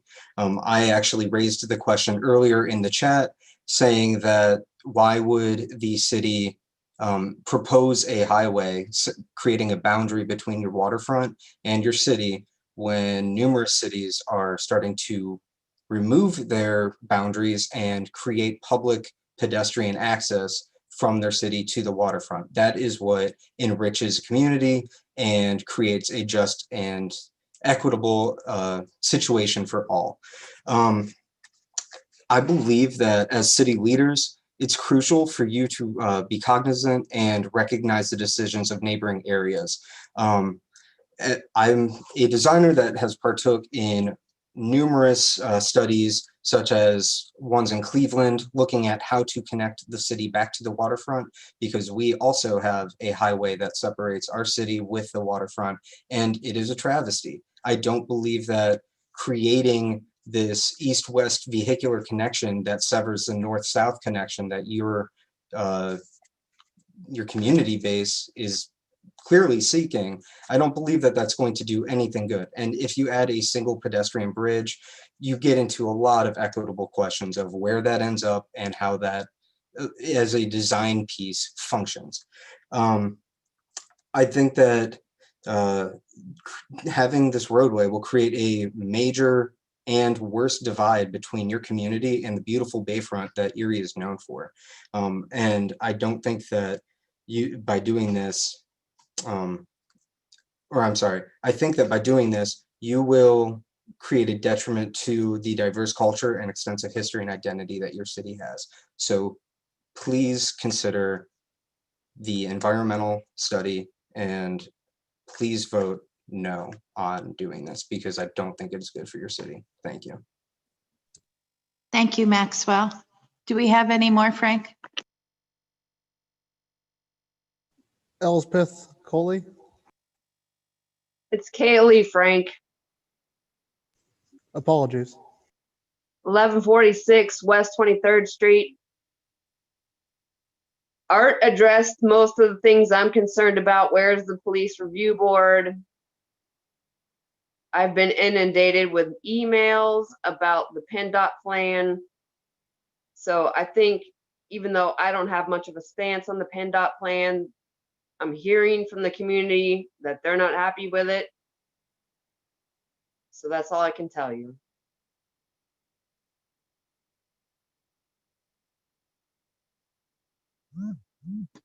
Elspeth, are you done then? Yeah, Kathy, Art said it all. Thank you. Lori, then we'll go back to the meeting. No, wait, there's one more. Nope. Sorry, Frank. Vivian Karuba. Hi, can you hear me? Yes, please state your address. My address is 728 East 8th Street, Erie, 16503. First of all, thank you, City Council and Mayor Schember, for giving me this moment to speak. I am pretty much in agreement with everyone that you have heard from so far, in that the environmental impact statement must be completed before we further this project. It's my understanding, I might be wrong in this, but it was my understanding somewhere along the line that a categorical exclusion is acceptable only if there isn't a considerable opposition from the citizens and taxpayers. But I know for a fact that you have received opposition from multiple civic organizations in Erie.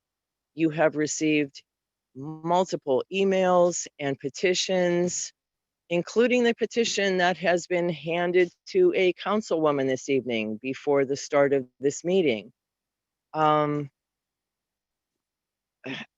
don't understand. I mean, I love Sydney's sentiment, but like she had said, and Mr. Torres had said, you know, I've never received a response to any of the emails that I've sent, not only to City Council, but also to Mayor Schember. And I must tell you, Mr. Mayor, that's pretty insulting, considering that you actually sought me out at my residence, calling me a super voter, I think it was, and specifically came to find me to ask for my vote, and I gave it to you.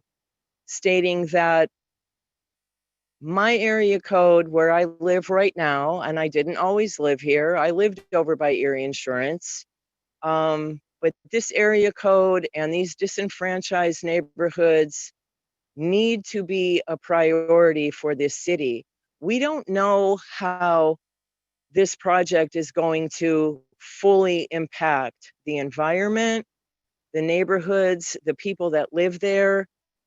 And I don't see, and I don't understand with all of the opposition that you have received, how you could possibly contemplate voting anything but no to this resolution right now. It's like someone else had said before me, if the result is that we find out, hey, it's okay, let's move forward, well, all right then, we have that proof. But in all good conscience, as elected officials and the people that we have voted in to the places where you sit, it is your responsibility to hear us and to listen to what we are saying and to acknowledge that we don't want you to move forward with this. I don't know what else to say. I feel like Sydney. At this point, I am emotional. I'm frustrated.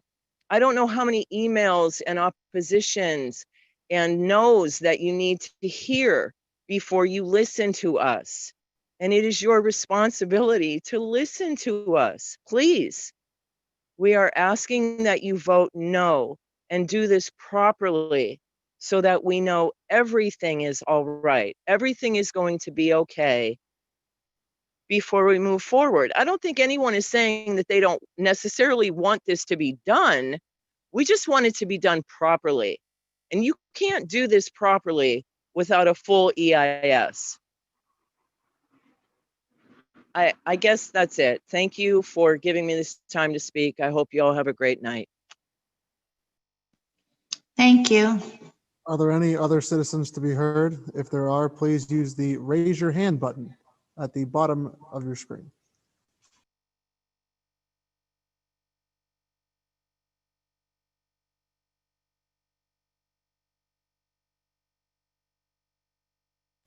Councilwoman Schaaf, there are no more citizens to be heard. Thank you, Frank. Thank you for the people who spoke. And Lori, now back to you. We have ordinances for final passage. Council file number 16182. Amending the codified ordinance of the City of Erie, Part 1, Administrative Code, Title 7, Employment Provisions, Pensions, Article 149, Firefighters Pension Fund by amending Section 14901 regarding who serves on the Board of Managers. This is the wrong ordinance. Yeah, don't we have the ordinance for sorry. the council file 16181, I think. Yep. Okay, I'm learning. If this is for final passage, council file number 16181, official file ordinance 37/2020, an ordinance appropriating the sum of $149,753 from unappropriated and unanticipated revenue and providing for the expenditure thereof, civilian intel analyst PCCD JAG, which is a grant. By Mr. Brzezinski, seconded by Mr. Keys, and now known as official file ordinance 37/2020, be finally passed by City Council. Ms. Allen, Mr. Brennan, Mr. Brzezinski, Mr. Keys, Mrs. Schaaf, Mr. Witherspoon, and Mr. Winarski. Yes. City Council passes official file ordinance 37/2020, finally by yeas 7, nays 0.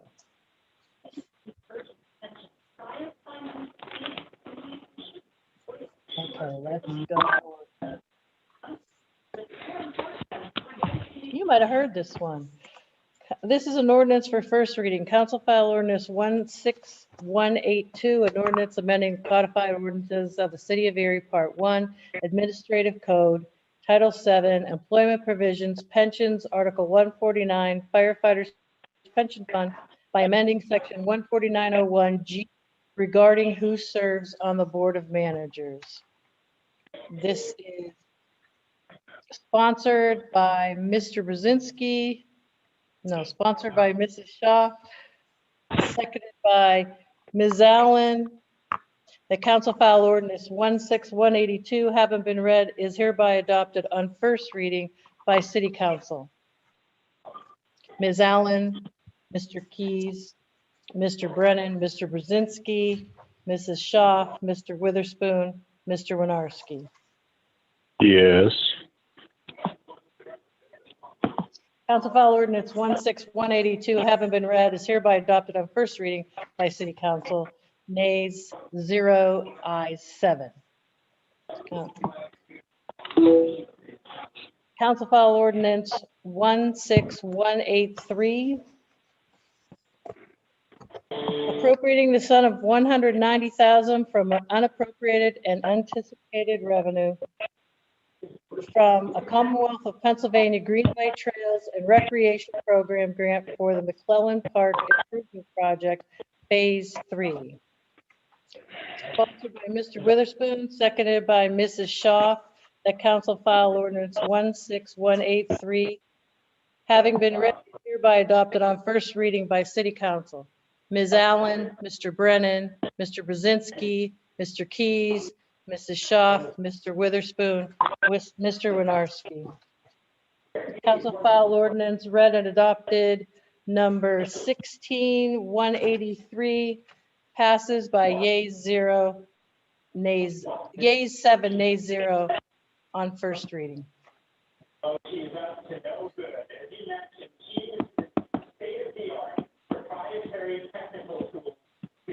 Council file ordinance 16184, an ordinance with the 2020 City of Erie budget, the sum of $2,500,000 is appropriated from unappropriated and unanticipated revenue.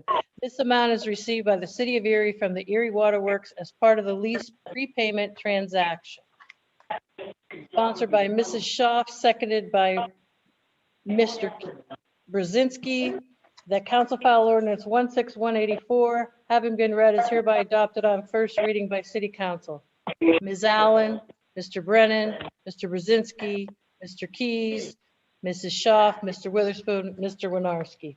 Council file ordinance 16184 adopts on first reading by yeas 7, nays 0. Hey, Jim, you need to mute your mic, Jim.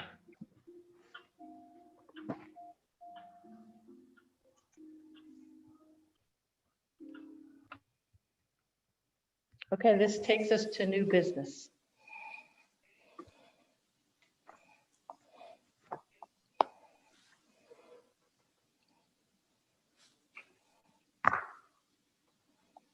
Anyone want to move the balance of the agenda?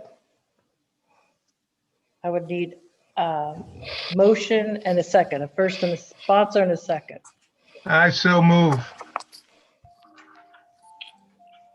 Second? Second. Ed. Then we need separations. Yes. Any separations? Number 3.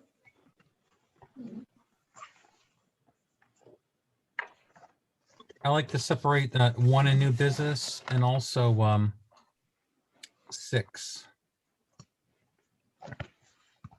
Please.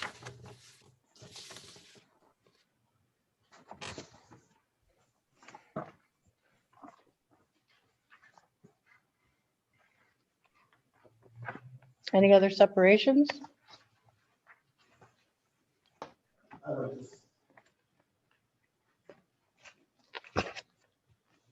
I have 1, 3, and 6.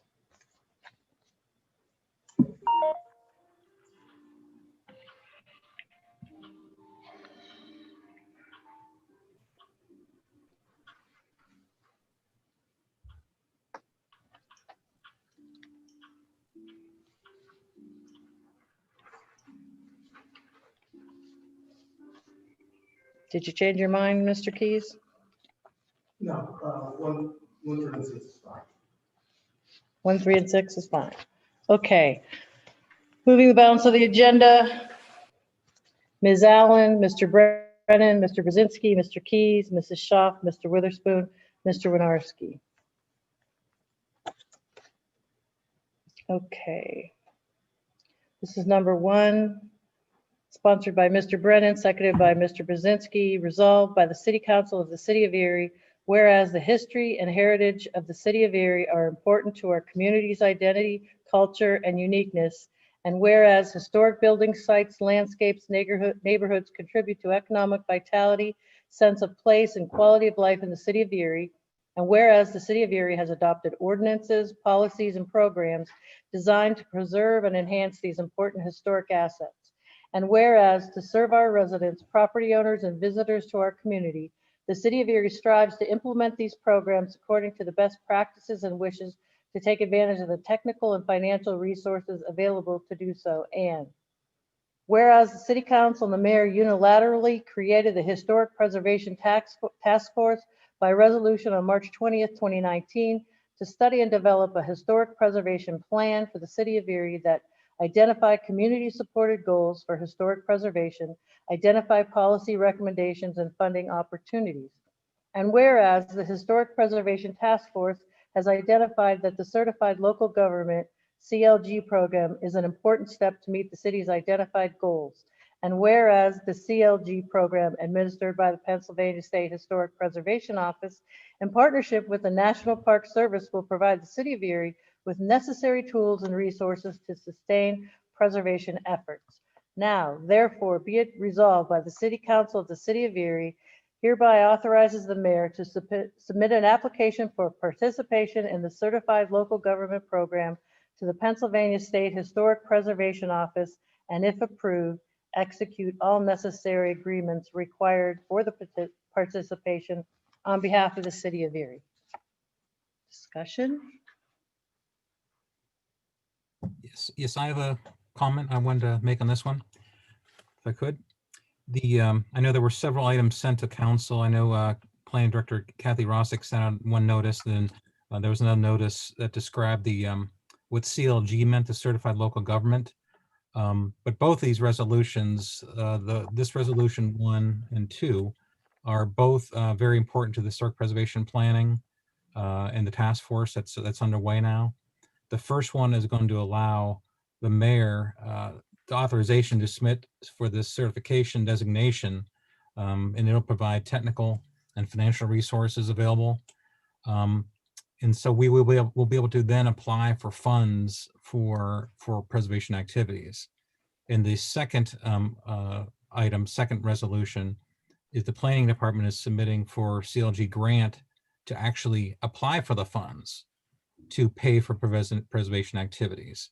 So I just wanted to separate these two, just to kind of clarify what they were for.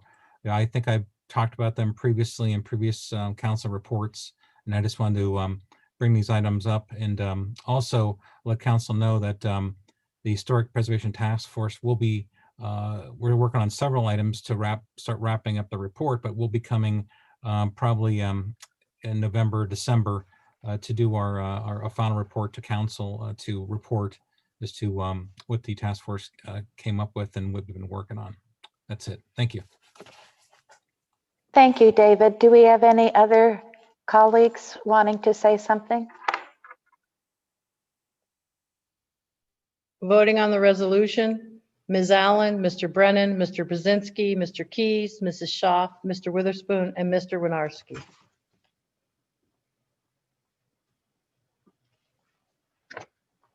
Okay, number 3. By Mr. Witherspoon, seconded by Mr. Winarski. Resolved by the City Council of the City of Erie, whereas PennDOT is preparing for Bayfront Parkway improvements at State Street, Holland Street. And whereas this may be the final official approval required on the project by City Council other than any maintenance agreements required by PennDOT upon project completion. And whereas City Council desires to be included in review of alternatives and have input on decisions through the final design of the project as per PennDOT policies.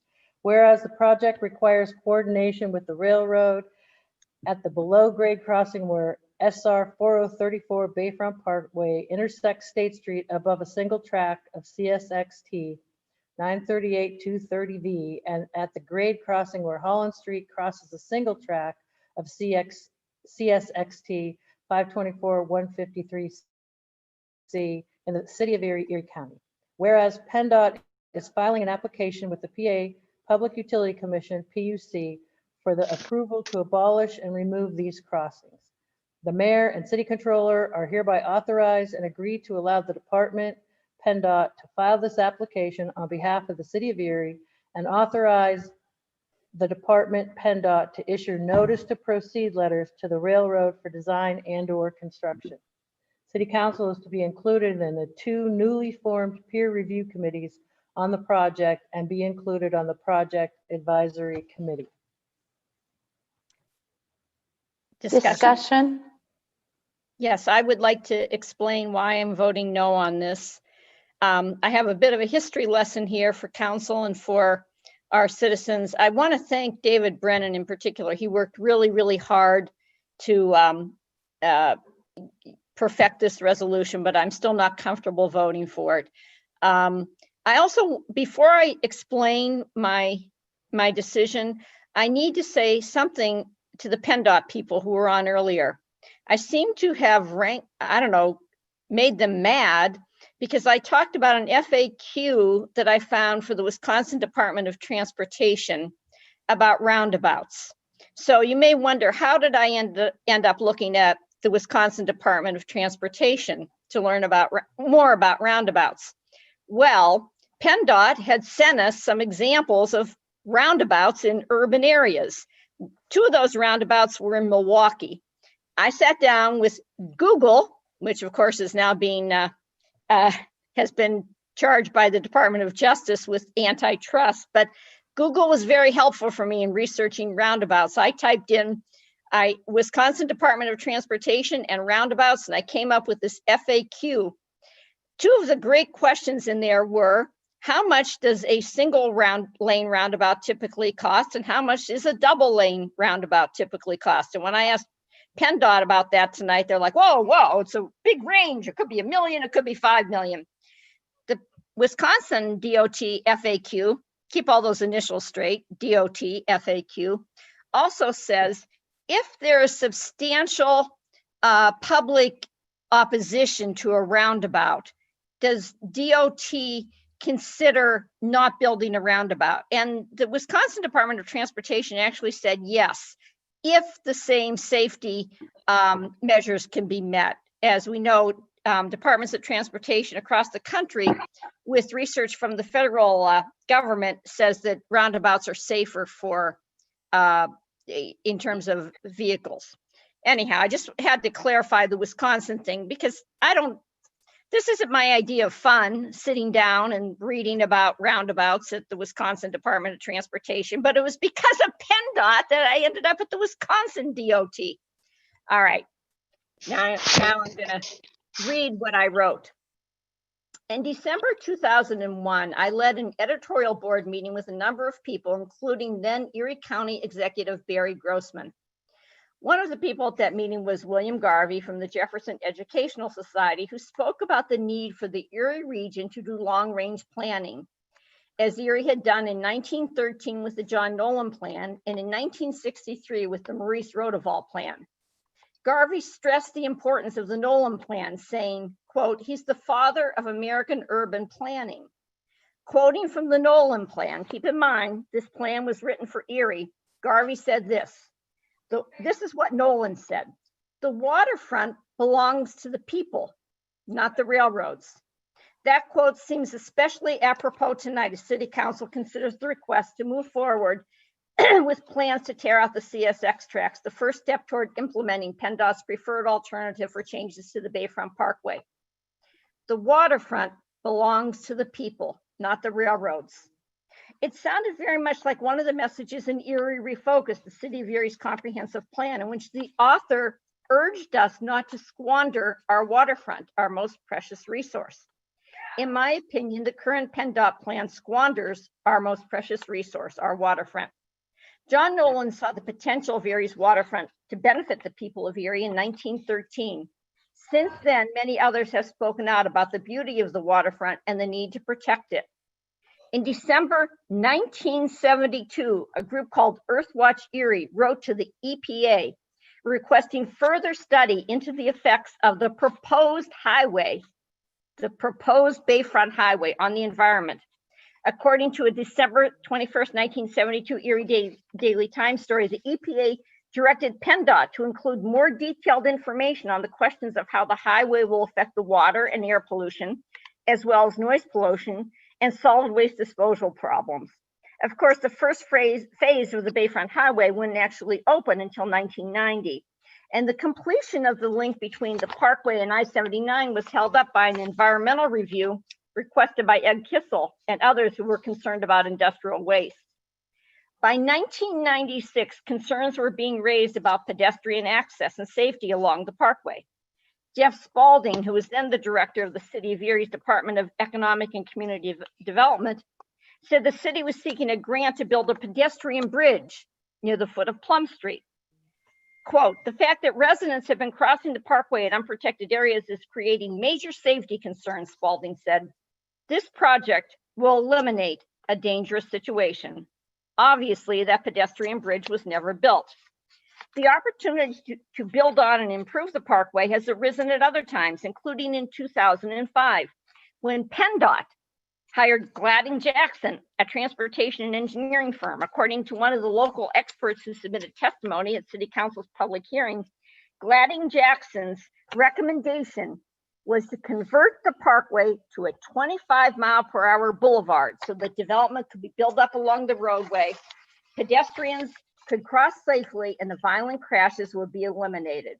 Of course, those recommendations were never implemented. In 2009, the Port Authority released its master plan. The plan stated that there should be developed a planted median on the Bayfront Parkway to improve the visual quality as a parkway and to calm traffic speed. The Port Authority plan also called for new pedestrian bridges at Cascade and Wallace Streets to improve pedestrian connections and safety across the parkway. Those pedestrian bridges were never built. The quandary we find ourselves in isn't PennDOT's fault. Rather, it's that all those community leaders who want Erie to speak with one voice have failed to cooperate to create a true master plan for our waterfront that includes all of the players. In 2010, Judith Fagan, an urban designer who had worked on waterfront plans in Buffalo, Cleveland, Pittsburgh, Baltimore, and Chicago, wrote an op-ed for the Erie Times News. A real master plan is a blueprint for development over time. A decade is not long enough, and supporting the vision of one government agency is not enough. She wrote, set your sights high. Her advice sounds remarkably similar to what Charles Bukey, author of Erie Refocused, told me in a phone call on September 17th. Bukey said that Erie doesn't negotiate hard enough. The plan can be better, he said. Despite what he said at the study session, that's what he told me. When I sought answers on whether this plan meets the recommendations of Destination Erie / Emerge 2040 and Erie Refocused, the pushback began. Emerge 2040 has not updated its website since 2017, but there's apparently a committee that meets. Charles Bukey, the author of Erie Refocused, called me back after I texted him, gave me some talking points, then sent a tattletale email to Kathy Rosdeck. There's scuttlebutt that I'm only falling in line with the leaders of Connect Urban Erie, specifically Lisa Austin. That's an insult that I'm a follower, not a leader. I always do my homework. I have folder after folder after folder of research on the Bayfront Parkway, and I've been involved in this for my many years of working at the newspaper and my many years of living in Erie. My research on the Bayfront Parkway goes back to at least 1972 in the environmental group. I've kept all my notes from my time leading editorial board meetings, including our edit boards on Destination Erie. The outcome, by the way, of Emerge 2040 was that Erie County applied to have a portion, our portion of Lake Erie designated as a federal marine sanctuary, celebrating the environment. So now those very same leaders want to skip the environmental assessment. I made a spreadsheet of every person who spoke at the public hearing and who sent emails. Those emails included the people who submitted formal testimony who may not have spoken at the public hearing and other emails that they sent afterwards. There were 132 comments that I was able to capture. 70% of them are opposed to some portion of the PennDOT plan, and that doesn't include the 80 signatures that are on those petitions. I skimmed them tonight, and I don't think there maybe be like 3 or 4 duplicates on there. Most of the executives who spoke to us at the public hearing live in the suburbs. Those who live in the city of Erie who favor the plan mostly live on streets with boulevards. These are the people who tell us that Erie needs to speak with one voice, as long as that voice is predominantly white and mostly suburban. By the way, PennDOT does listen to the people when they live in Lawrence Park and Harbor Creek. And when those people oppose the plan for the Bayfront Connector to break up their municipalities, these privileged leaders say we will love the plan 20 years from now. In answer to that, I have two-word phrases: Transitway Mall and Linear Park. Transitway Mall, built in 1972, ripped out in 1992, and Ed Brzezinski was among the city council people who voted unanimously to tear out the Transitway Mall. Linear Park, I think it was built in 2012 to celebrate the Erie Community Foundation's 100th anniversary, ripped out 5 years later. I'm voting no because 20 years from now, I want the public record to reflect that I did everything possible to get the best design possible for the parkway. One that is not designed starting with roundabouts because the feds will pick up 100% of the cost. By the way, the Transitway Mall was paid with federal funding. Federal funding built the park and rides, unused except on 8 Great Tuesdays. I've done my homework about roundabouts. I'm not an anti-roundabout person. I just don't think that the parkway should have been designed starting with the roundabouts and building out. But again, I want to sum up, and I want to thank, like I said, David Brennan, Kathy Schaaf, Michael Keys, all worked really hard to try to reach consensus on what we would accept from PennDOT, but I don't want this to be my legacy. Thank you.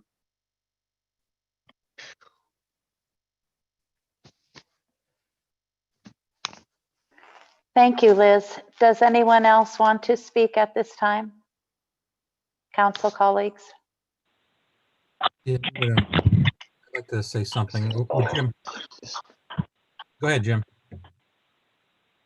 Hi, I apologize for the noise in the background. Can't help it, but I just believe it's time we move on with the project. As council, as administration, as a city and Erie County, we talk about development, redevelopment, and about how we can get our community to grow. There's been numerous meetings, discussions. I just believe it's time we move forward. We do have an opportunity here, and I don't want to lose the funding. That's plain and simple. I know whatever final design is implemented, and I know council's supposed to be involved with that. It's not going to make everyone happy, plain and simple. We know that. But by delaying this longer could cost the Erie community at least $75 million, if not more, dollar investment that our state and federal government want to put in our area. I don't want to jeopardize it, and I think it's time we just move forward with it and move on. But thank you. Thank you, Jim. And Dave, you wanted to say something? Yeah. I won't go into a lot of detail. I know, Liz mentioned a lot of things already about all the work that was done, a lot of the research, all the meetings that we had in the public hearing. But I did want to make a few comments about the environmental. Again, a lot of environmental groups and individuals that really know what they're doing do not agree. Yeah, absolutely. I'm guessing that a lot of the controversy occurred because of the the multiple miscommunication issues with the no public hearing and the no comment process, that type of thing. And of course, with COVID, it was tough to do, but there could have been some type of Zoom meeting like we're having on now.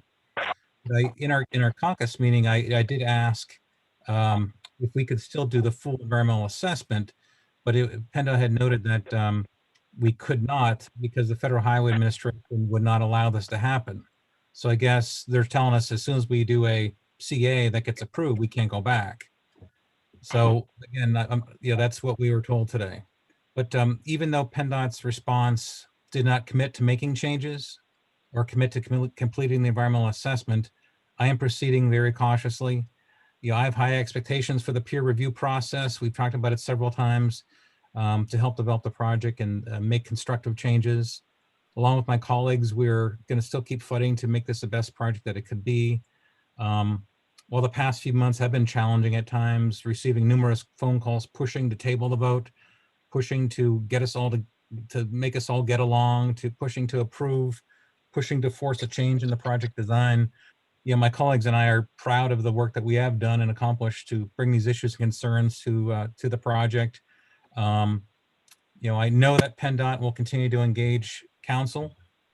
There's been promises made to us, the stakeholders, and the public, and especially the residents of our community. I'm counting on council being an active partner to continue to collaborate and optimize the federal and state funds available. You know, as I have shared and discussed with many concerned citizens, I express that although I have many concerns and issues, we still need to find a way forward. Our work is not finished, it's just begun. If we continue to table this resolution and continue to vote no, we've been told that we would lose the funding, and I would not let that happen. I want to move forward and push things to be a truly transformative project. I'm going to just have one final quote here. I just wanted to say, I think many people have probably heard it. I know I posted it on Facebook about this type of project. If you plan cities for cars and traffic, you get cars and traffic. If you plan for people and places, you get people and places. And that's from Fred Kent, an urban planner. That's it. Thank you. Thank you, Dave. Michael, do you have anything to say? Yes. First, I'd like to say that, council has worked hard and has researched and has spent a lot of hours and time on this particular project.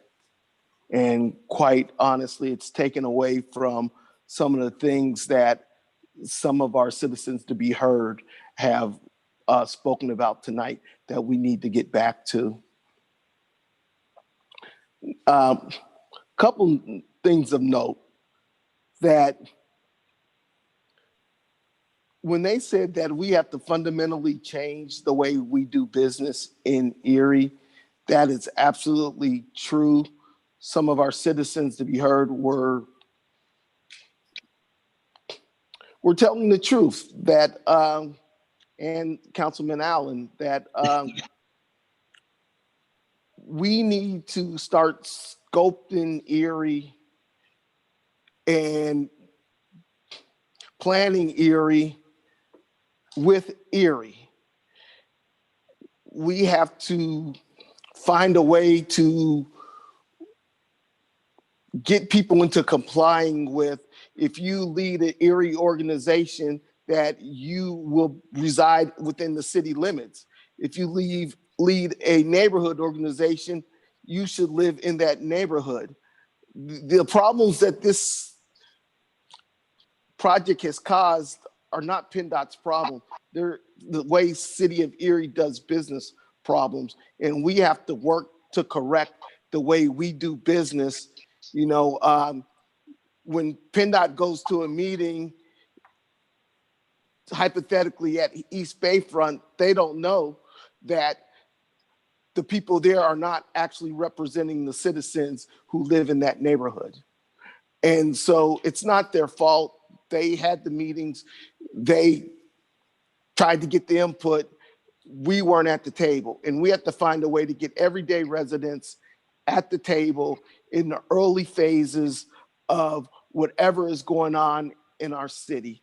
We do need to change the way business is done. That being said, the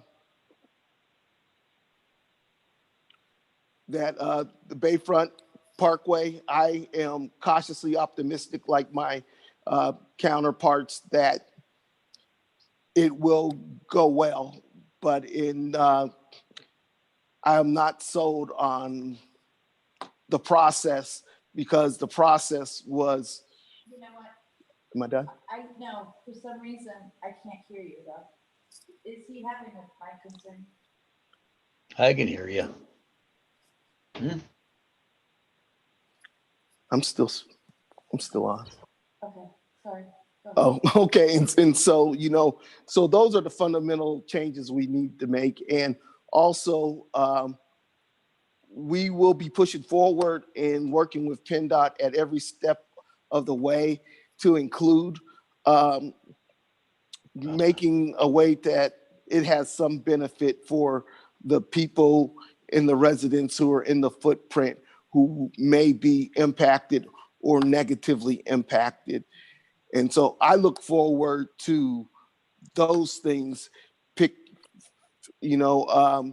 making a way that this enhances and that this has a benefit for the people in our city, to include an economic benefit. Thank you. Thank you, Michael. I'm sorry to have interrupted you. I was having problems. Mel or Ed, do you have anything to say? No, I'm ready to vote. I don't know. Mel? No, ready to vote. All right, I do have something to say, other than I've spent some sleepless nights and a book. I've been an educator for 39 years, and in education, some things come around, they revisit themselves like fashion trends. And there was a book written by Virginia Lee Burton in 1942 that is a Caldecott Medal Award book, and it's called The Little House. And Virginia Lee Burton had a lot of foresight. She had this book, The Little House, that you could take out at the library and read, and I suggest that you do. It's a great book for children, but it's an environmental ethics book, in that this picture book has this little house, very happy and content in the countryside, but urban things get in the way, and at one point, this little house is no longer happy. It's very shabby, very, very sad, very run down, because it's being overshadowed and overlooked by highways and industrialization.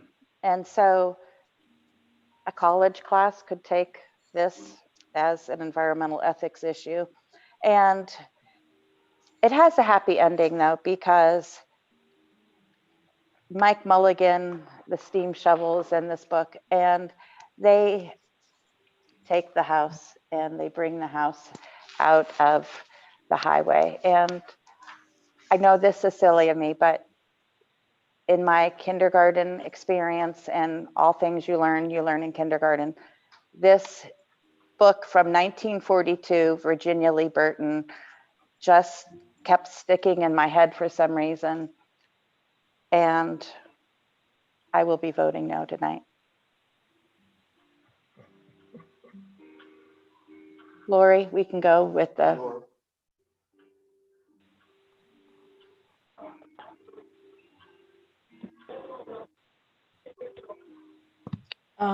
Yeah, you say it. Okay, voting on the resolution, Ms. Allen, No. Mr. Brennan, Yes. Mr. Brzezinski, Mr. Keys, I'll be abstaining. Mrs. Shaw, No. Mr. Witherspoon, Mr. Winarski. Yes, if you can hear me. 4 yeas, 2 nays, and an abstention. Okay.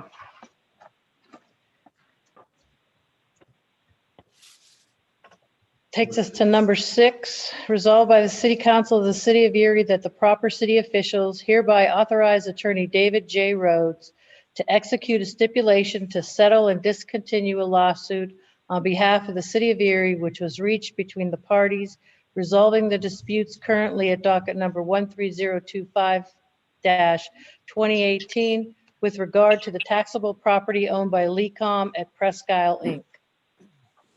Discussion? Yes, I had separated that item only because I need to abstain to avoid a conflict of interest. Our firm does architectural work for Lecom, so I will not be. I'll be abstaining on this vote. That's why I separated it. Thank you. Any other discussion? Voting on the resolution, Ms. Allen, Mr. Brzezinski, Mr. Keys, Mrs. Schaaf, Mr. Witherspoon, Mr. Winarski, and Mr. Brennan abstained. Takes us to committee reports. Thank you, Lori. I'm just going to go with the sign up here. So we start with Liz Allen. Everybody will be very excited. It's only 6 sentences long. I attended the Redevelopment Authority. Some financial things have been cleared up. Some debt that the authority had has been settled with 2 banks. I think we should probably have more information about that. I'm not prepared to explain it all. The board of the Redevelopment Authority went into executive session to talk about looking for a new executive director to follow Scott Henry. I spoke up and I said, I think it's really vitally important that the next executive director should actually live in the city of Erie. And Kathy Schaaf was also on the Zoom, and she also made that pitch to the board, but we don't know what happened since they met behind closed doors in executive session. And then I attended the land bank meeting. Kathy Rosdeck reported on the East Side plan for the series of trails and parks. There's a property that abuts where the plan is to create the parks, and somebody got that property from the land bank, but will convey it back to the land bank if and when the funding is found to build the trails and parks. I believe that's what happened. And then I had a question that just came from somebody. I know that the mayor had said that because it's a presidential year, we would not be charging candidates for providing police protection if they campaigned in the city. But somebody told me that Erie police were enlisted to help protect at the Trump rally at the North Coast Air last night. And I just wanted to find out if that's true and how much that's going to cost and how that arrangement was made. I know that we're part of the regional airport authority, but this was actually on the private property out there. So I'll just be curious to see if that's true, and if so, how much it cost us.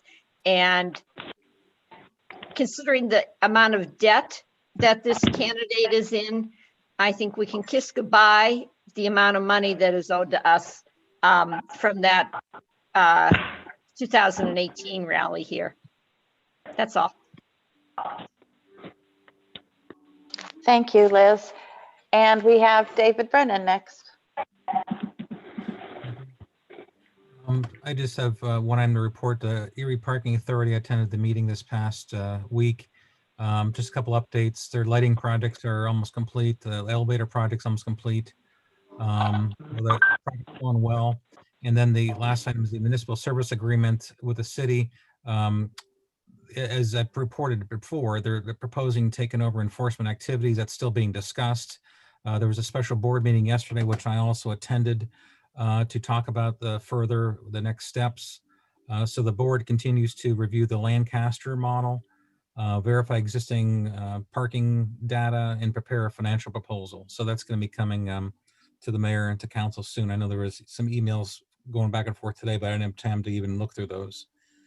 One other question I just wanted to address. I know one of the speakers, I think it was Mr. Trott, questioned whether we could have a conditional approval for the PennDOT item that was on the agenda today.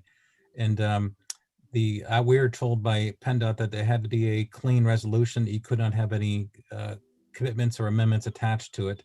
So just want to report out. I didn't want to disturb him. That's what I heard from PennDOT, that we couldn't, because I've thought about that also, is conditional approval. So that's it. Thank you. Thank you, Dave. Ed?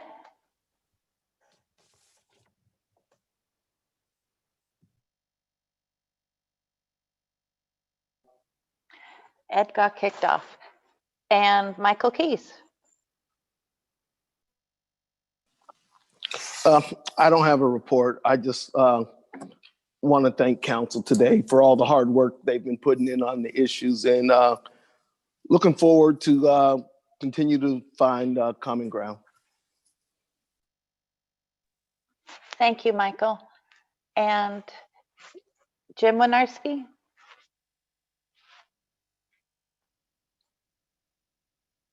He might have gotten kicked off too. Is he? Nope, he's on. Got it. Thank you, guys. It's been one of those evenings, but all I wanted to say was, Kathy, thank you very much for filling in tonight, both tonight as well as with the COVID reports you do get to council. And other than that, I hope everybody has a good week. Thank you, Jim. Mel? No report. Thank you. And my report is just to say decisions are hard. And I do want to acknowledge that PennDOT said that they are willing to work with us. And even though I did say no, I would like to be a part of that. And time that we'll have together, and I thank them for that, and all the people who work very, very hard at their jobs.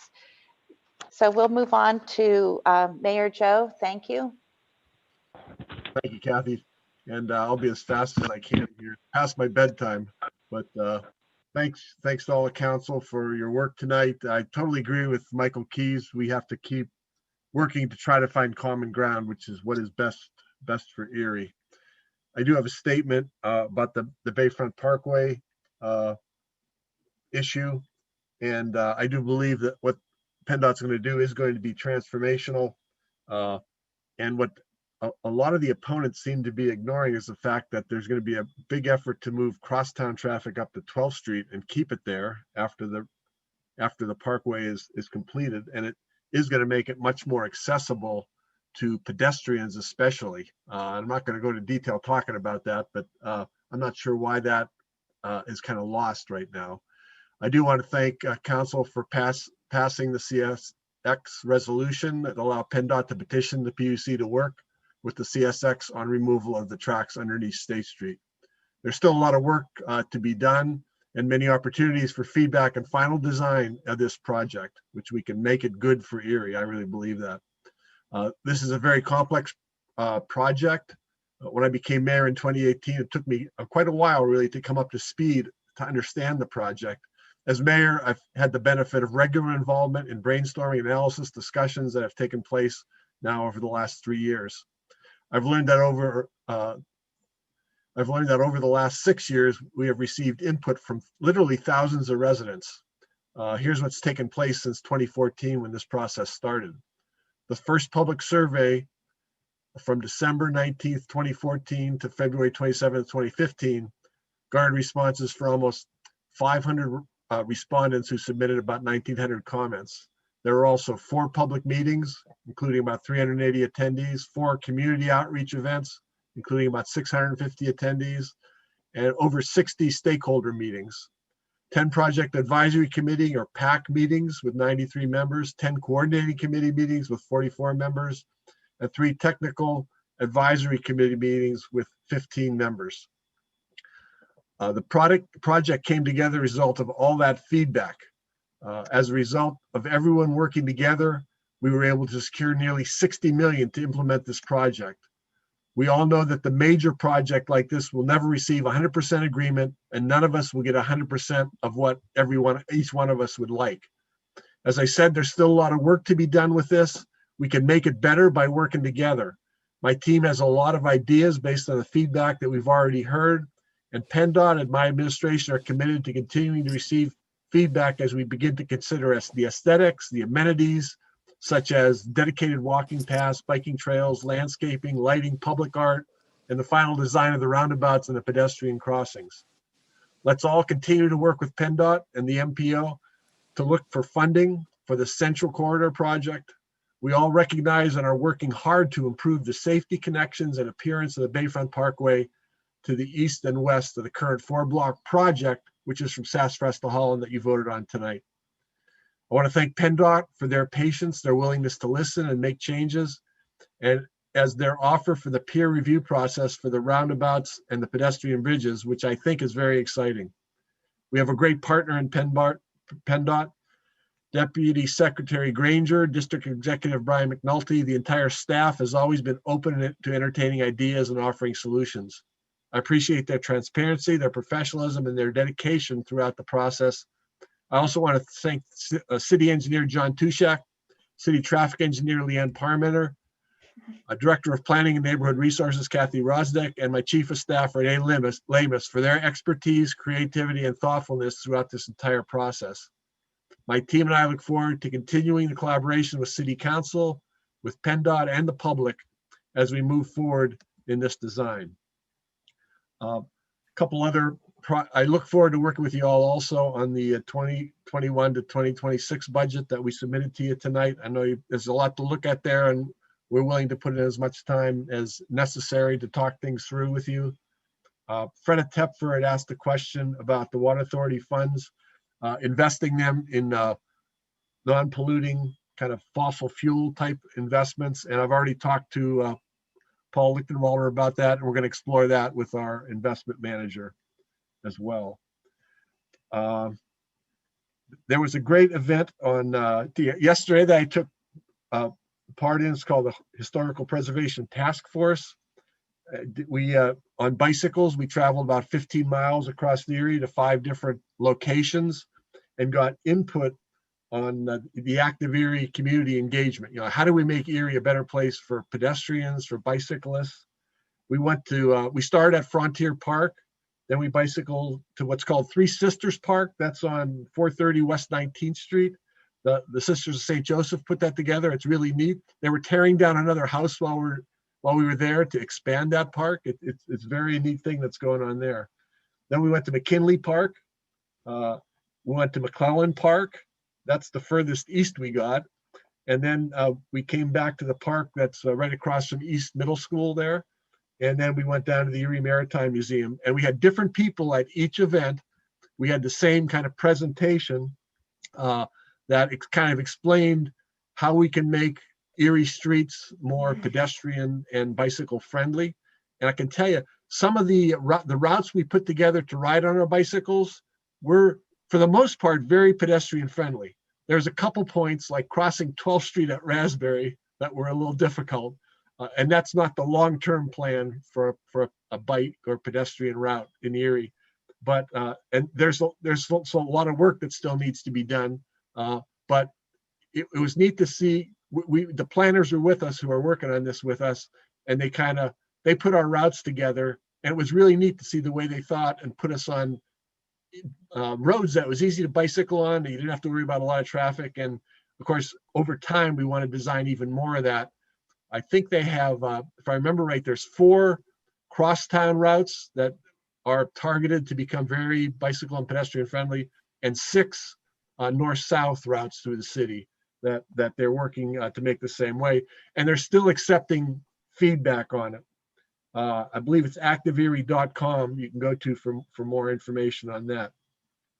Liz, in answer to your question about the cost of President Trump's visit, the city did participate in that. That's part of our inter-police agreements. When there's a serious problem, like they came in and helped us on May 30th, Mill Creek and the state police. There were a lot of different police out at this. We think the cost to the Erie police was less than $2,000. We also had police at Biden's appearance in Erie. Yeah, I think it was didn't cost quite as much at that one because it wasn't as big a crowd. But the idea is to keep people safe, obviously keep the visitors safe, and we don't intend to bill during the election year for that. What's going to happen to the old outstanding bill? Has that been resubmitted again? No, we never heard anything back on that. I don't think his campaign ever intends to pay it. And we're not the only city they owe money to. I think just about every city that's billed them, from what I've heard. And some owe in the hundreds of thousands of dollars, and they haven't paid that either. So I think that pretty much. I just think we need to keep emphasizing that when we have somebody who comes and says he really didn't want to come to Erie. I mean, he came and insulted our city. So I'm going to keep saying it until hopefully after November 3rd, I don't have to say it again. But Mayor, I'm sorry, I want to point out one thing. When you have these great optimistic plans for more money being coughed up, are you aware that the state has a $5 billion deficit and that the state doesn't even have a full year budget right now? They only passed a 5-month out of 12-month budget. So I just think, I love your optimism, but anything that you think is going to be coming down the pike for additional things on the Bayfront Parkway, count me as a pessimist. Check those news stories about what the state budget deficit is projected to be. Hate to rain on your parade, but. Hey, you're entitled to your opinion. No problem, Liz. Hey, a deficit isn't an opinion. Well, that's not the only source of funding either. The state's not where most of this money's coming from. So. Well, let's look and see what the federal deficit is. You know, it's a record high. So. I really get insulted when I hear this thing about let's all work together. Did you listen to anything I said about how it's the suburbs that carry the weight here? Please, I'll send you my remarks. I didn't criticize anything you said. I'd appreciate it if we just listen and move on. Thank you. Thank you, Mayor Joe. I admire you in that you did the biking yesterday. I wanted to, but I guess I consider myself a fair weather biker because I didn't want to be cold. So that's something that you were able to do that. Next, Teresa, do you have anything to say? Teresa's shaking her head now. And so Ed Betza, are you online? I am. I just wanted to say thank you for approving the tax resolution of the claim with LECOM. A bit of positive news that approval will result in the city receiving approximately $18,000 of additional tax revenue. So I think it was a good resolution for all, but that's all I have. Thank you. Thank you, Ed. If we don't have any more comments, I think we will call it a night. Thank you very much. City Council adjourns at 9:50 p.m. Mr. Winarski, Ms. Allen, Mr. Brennan, Mr. Brzezinski, Mr. Keys, Mrs. Schaaf, and Mr. Witherspoon.